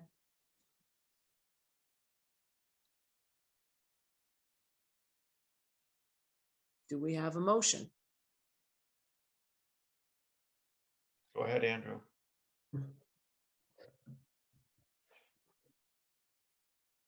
I don't know if I have it fully worked out, to be honest, but I'll put forward a motion to approve a minor plan change for 22 Collins to fill the slope, to continue to fill the slope out beyond our original agreements. But I would like to maintain it a 3-to-1 slope to the work area as drawn. And that's my motion, and when including the list of any plantings that will be on that slope, and there's one more condition and other conditions we spoke about previously. That's my motion, but it doesn't sound like it's even possible, so I'm a little confused about why I'm even putting that on the table. Well, if they can't do it, then they have to come back. So your motion is to motion to allow the applicant to fill to the 35-foot line, maintain a 3-to-1 slope, provide A listing of plants. a list of plants, and ensure that the trees are not smothered by fill, and that they will survive. Anything else? And if they can't maintain the 35-foot, the 3-to-1 slope, they, I mean, Andy wants that, so you would have to say that they have to come back to the commission and talk about what they can do Yeah, okay. and how they'll do it. Can I add prevent erosion somehow into the 35-foot zone before they get it finished? Either Yeah, tarp or hay bales or whatever, their choice, but or right. speed it up, but somehow put that as a condition that they make sure they don't end up with erosion going down the hill. And then either install another line of, install a line of hay bale staked in at the 35-foot line, or tarp the slope.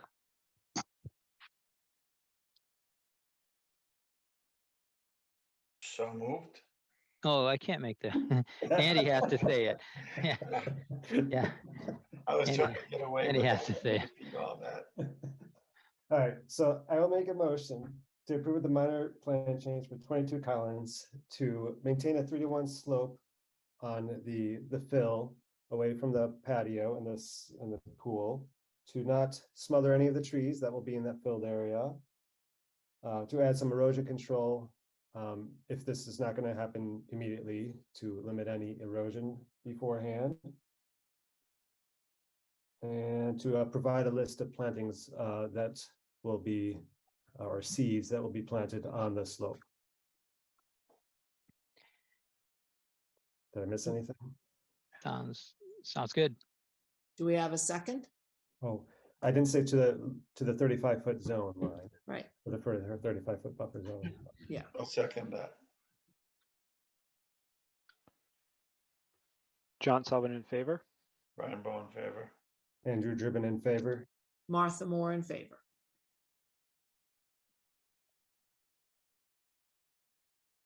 Okay. All right, Phil, you're all set. Great. And I just, can you ask a landscaping company, it's Labs is, I guess, who you're using, Yes. to just put that list together and either email it to me or you email it to me, and let me know as soon as you can what you've decided with the erosion control, so I can make plans to check it out once it's in place. And this would be the silt fence and the hay bale. So we just want When I have the slope hay stable. bale and back of the existing 35-foot line silt fence, if it's installed correctly. So that silt fence, I'm not sure if it's installed correctly because you were just kind of demarcating the area. So those two conditions, or you would just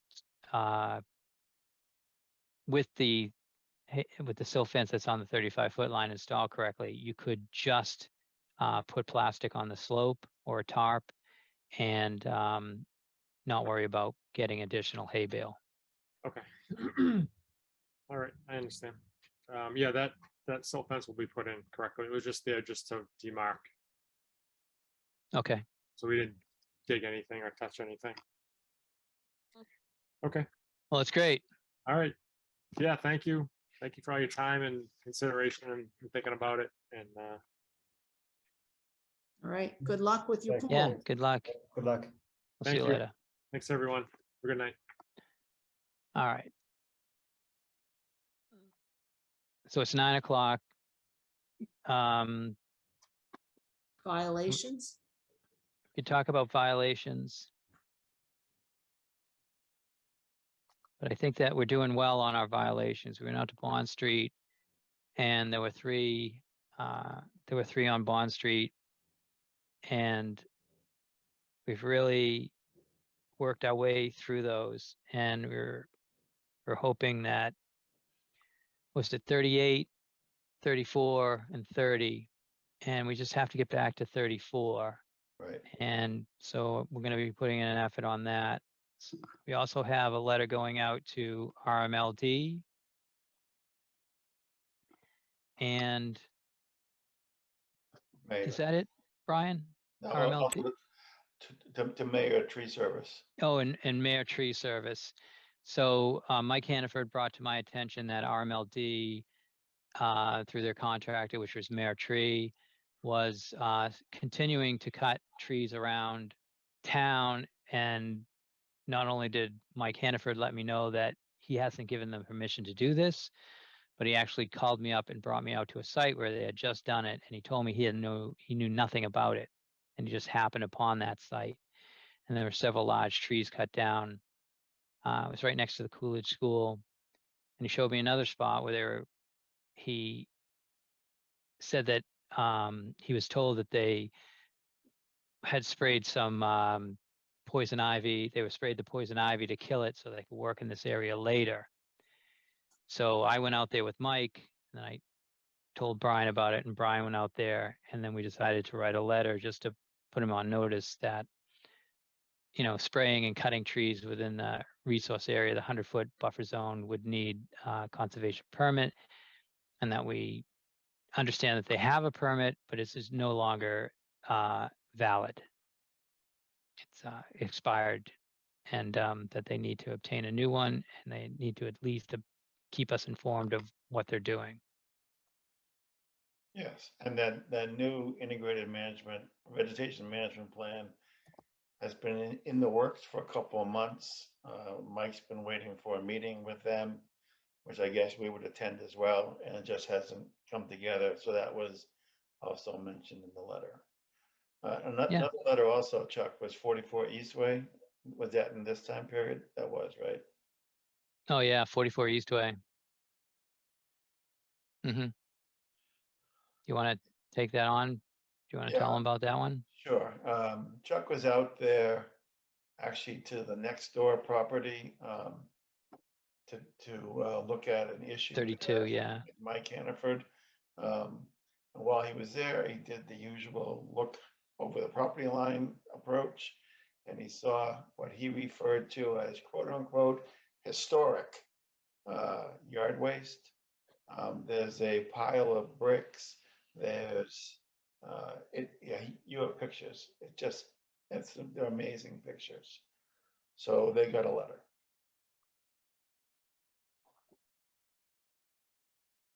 Yeah, this is a bad picture of the bricks, but I can try to show that to you also. Looks like somebody drove a bulldozer in and pushed stuff back away from the picture source. Yeah, it's hard to understand. So this is, as you can see, I think you're looking at the one with me in the picture. I hope so anyways. Yeah. And you can see there's no basal area on these trees. This one might have a little bit, but there's no basal area on some of these trees. So there's some sort of activity here. I can't remember if they had a pool. I think they did. And so this might be what came out of the hole. I don't know. But not only that, there's all this over here. And in this area here, there's a bunch of bricks. Okay. And is this all on town conservation land property? So we don't know exactly, except that it's highly likely because I was out there with Jimmy, the town surveyor, and we did some rough math and we found some points in the ground and we were able to bring them over up to this 44 Eastways fence. And there's actually an iron stake in the ground for his fence. So the fence appears to be on his property line, and we found that iron stake. And then we're unsure about where the shed is, whatnot. So this is, in my opinion, I think this is all conservation land. It ends somewhere near the fence, at the end of the fence in the shed, and goes straight back. So if you can recognize that's lawn way off in the distance there, that's not the conservation land. So, you know, this is an active site. This is fresh stuff here. So it needs to be addressed, and the commission needs to understand what they want to do about this. So I will add to that, the survey is going to become real and official when the lead starts dropping, because we're going to have all this land surveyed, because we have portion of a trail which was approved by the commission in the Lynetta Lane project. So we already did that part of the trail. So if you go on Lynetta Lane, you'll see a gravel path, you'll see a bark mulch path, and then you'll see a bridge. So the Trails Committee, after this area is surveyed, they will lay out a path, come back to the commission, get an approval to put the path in, and then build the path the following year. That was kind of like the short version, but they do need a permit. It will be advertised. It will be an abutter list. We'll have the abutters come in and talk about the path, and the commission will have to decide whether to approve it in that location or a different location, or to not approve it, which, you know, it's conservation land. So anyways, that's what we're looking at. That's kind of what's happening. But back to this issue here. Again, I don't know why there's so much fill back there. I don't understand why that ever happens. And the dirt, just unbelievable why anyone would think that that's okay. Well, I imagine because they didn't think it would be noticed. Yeah, but it's almost like me bulldozing my land and putting it on my neighbor's property. I Yes. know that's wrong. Yeah. I have no comment I can make in an open meeting. I do understand that there are some towns where the Conservation Commission has enough time and or staff to walk the boundaries of all their conservation properties every year. And wouldn't it be nice if we could do that? I'll take that as you're volunteering. Excellent. I'll put some maps think together. Once we have a few more members on our commission and maybe some associate members. In fact, in a recent, one of those MACC seminar/courses, it was on land management, and that was one of their recommendations, was an annual boundary check. Mhm. A combination of walking and or aerial photography, just to look for encroachment. And this guy's opinion, and he's currently, where is he? He was Lexington, and now he's currently Weston.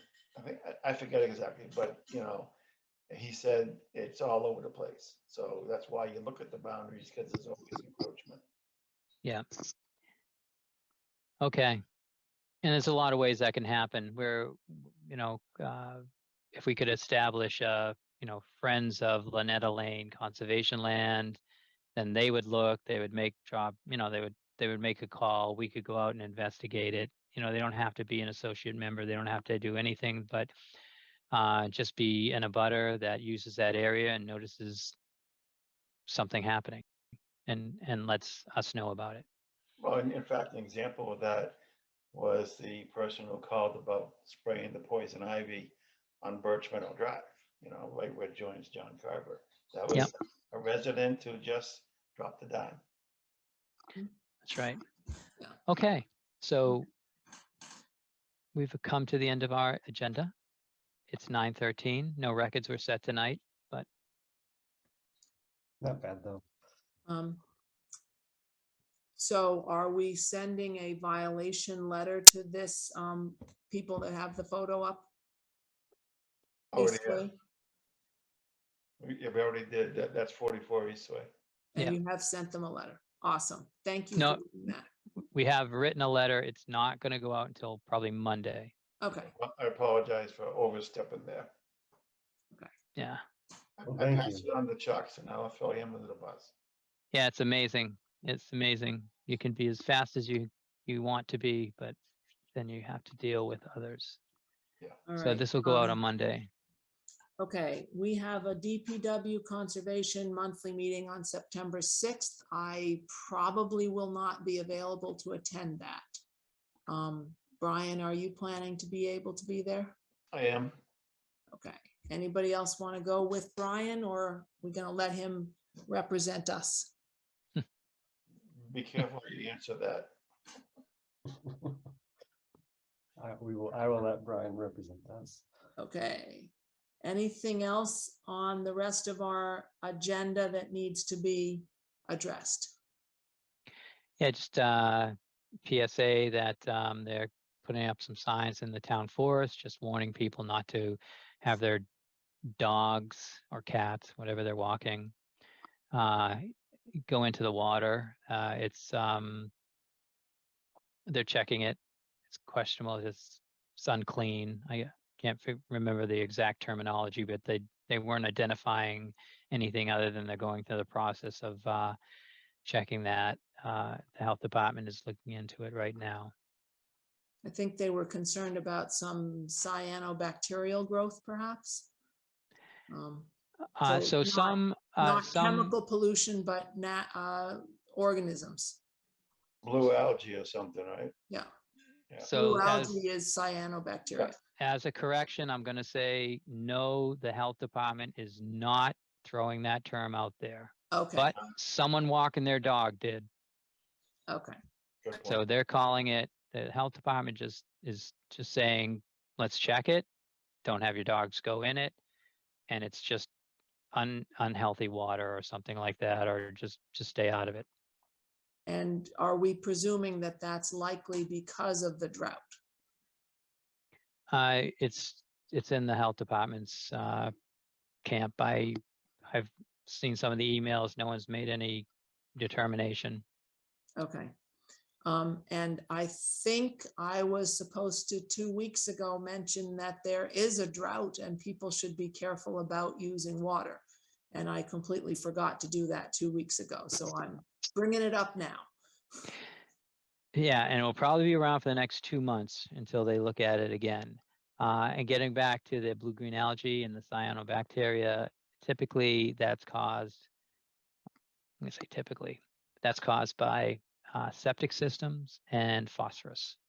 Okay, That's true. interesting. So unless that's coming downstream, that's not likely a writing contribution, right? Yeah, it's hard to say. I mean, I know that in my town, and there's a well-used pond. I call it managed landscape, Hmm, and we have algae blooms every year. okay. So it's built up all around it, houses all around it on hills. You know, it's all the outfalls are there. There's like 100 outfalls. So it's not.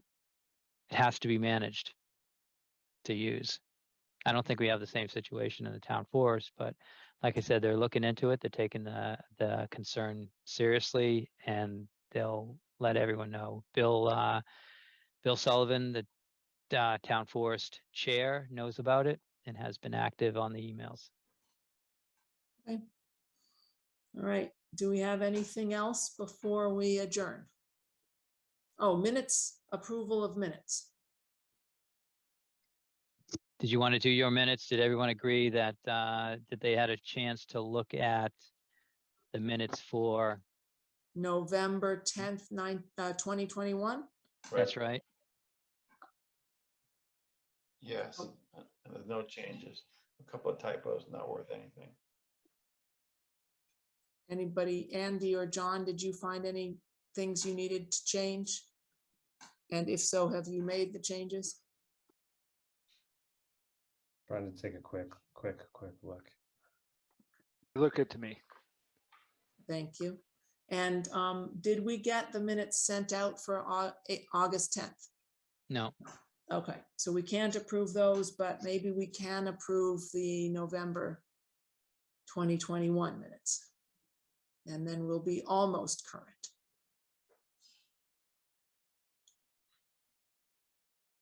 Okay. And Brian and Chuck were having a wrestling match at the beginning before the meeting started on who was going to do the notes for August 24th. Who won that battle? Well, I think I won at the time, but it went longer than I expected. No, I'll do them. Okay. All right. So Chuck, you're going to finish up August 10th and Brian's going to do August 24th. I will tell you that in the future, if I volunteer, I'm going to be cutting people off. You don't have to write down anything that I said. I won't be offended. Okay, and remember, Brian, the key thing is what the final vote was. We are not required to fill in all the details of all the conversation along the way. Yeah.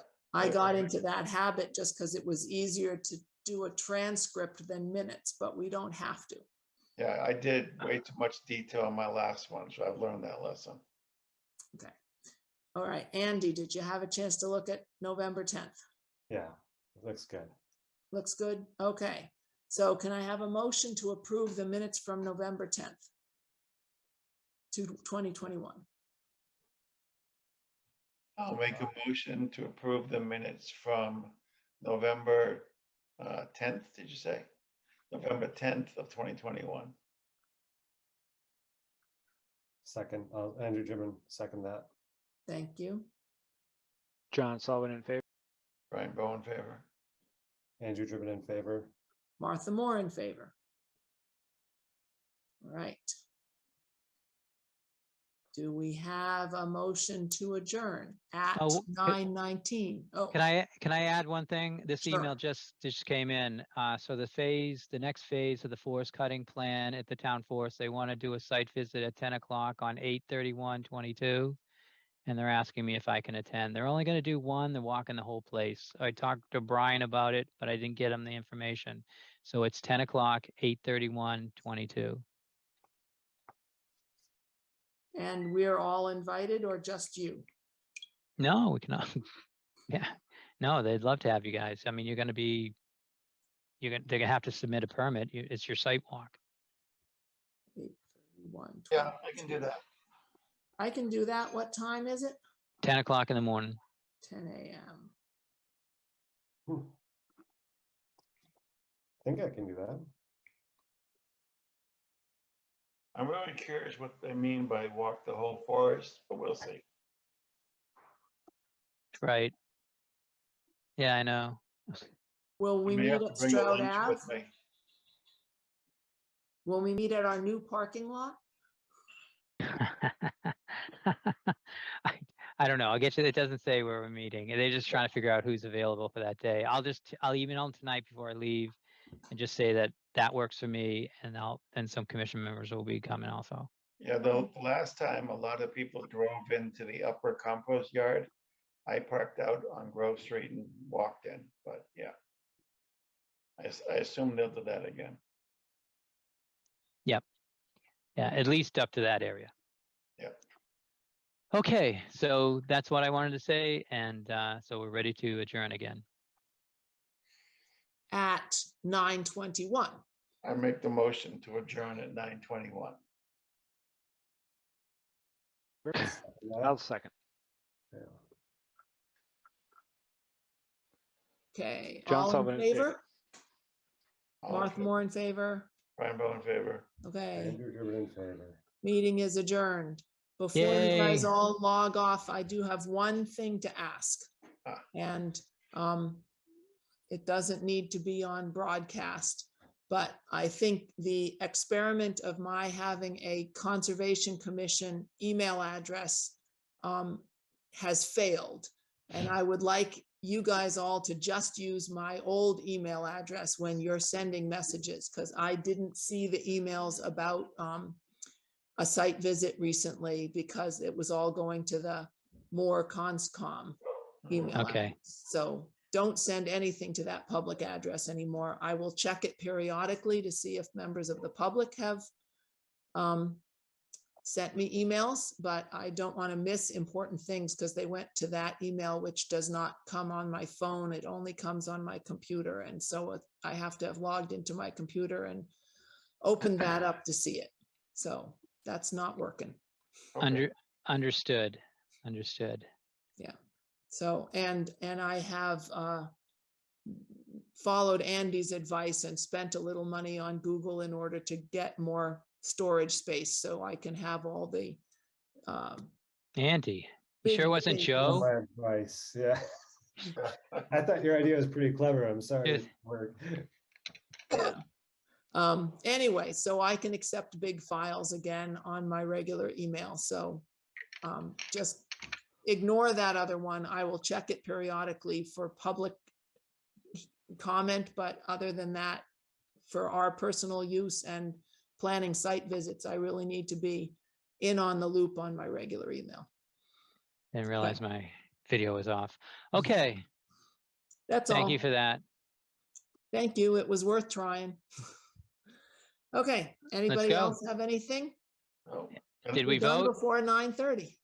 and the vote happened? I lost track. Yeah. Yeah, we all voted yes All at right. 9:21. And we're sticking on for the fun of it. Yeah. All right. Okay, good night Good- all. Good night. Good night, all. Thank you, everyone. See you later. Bye now.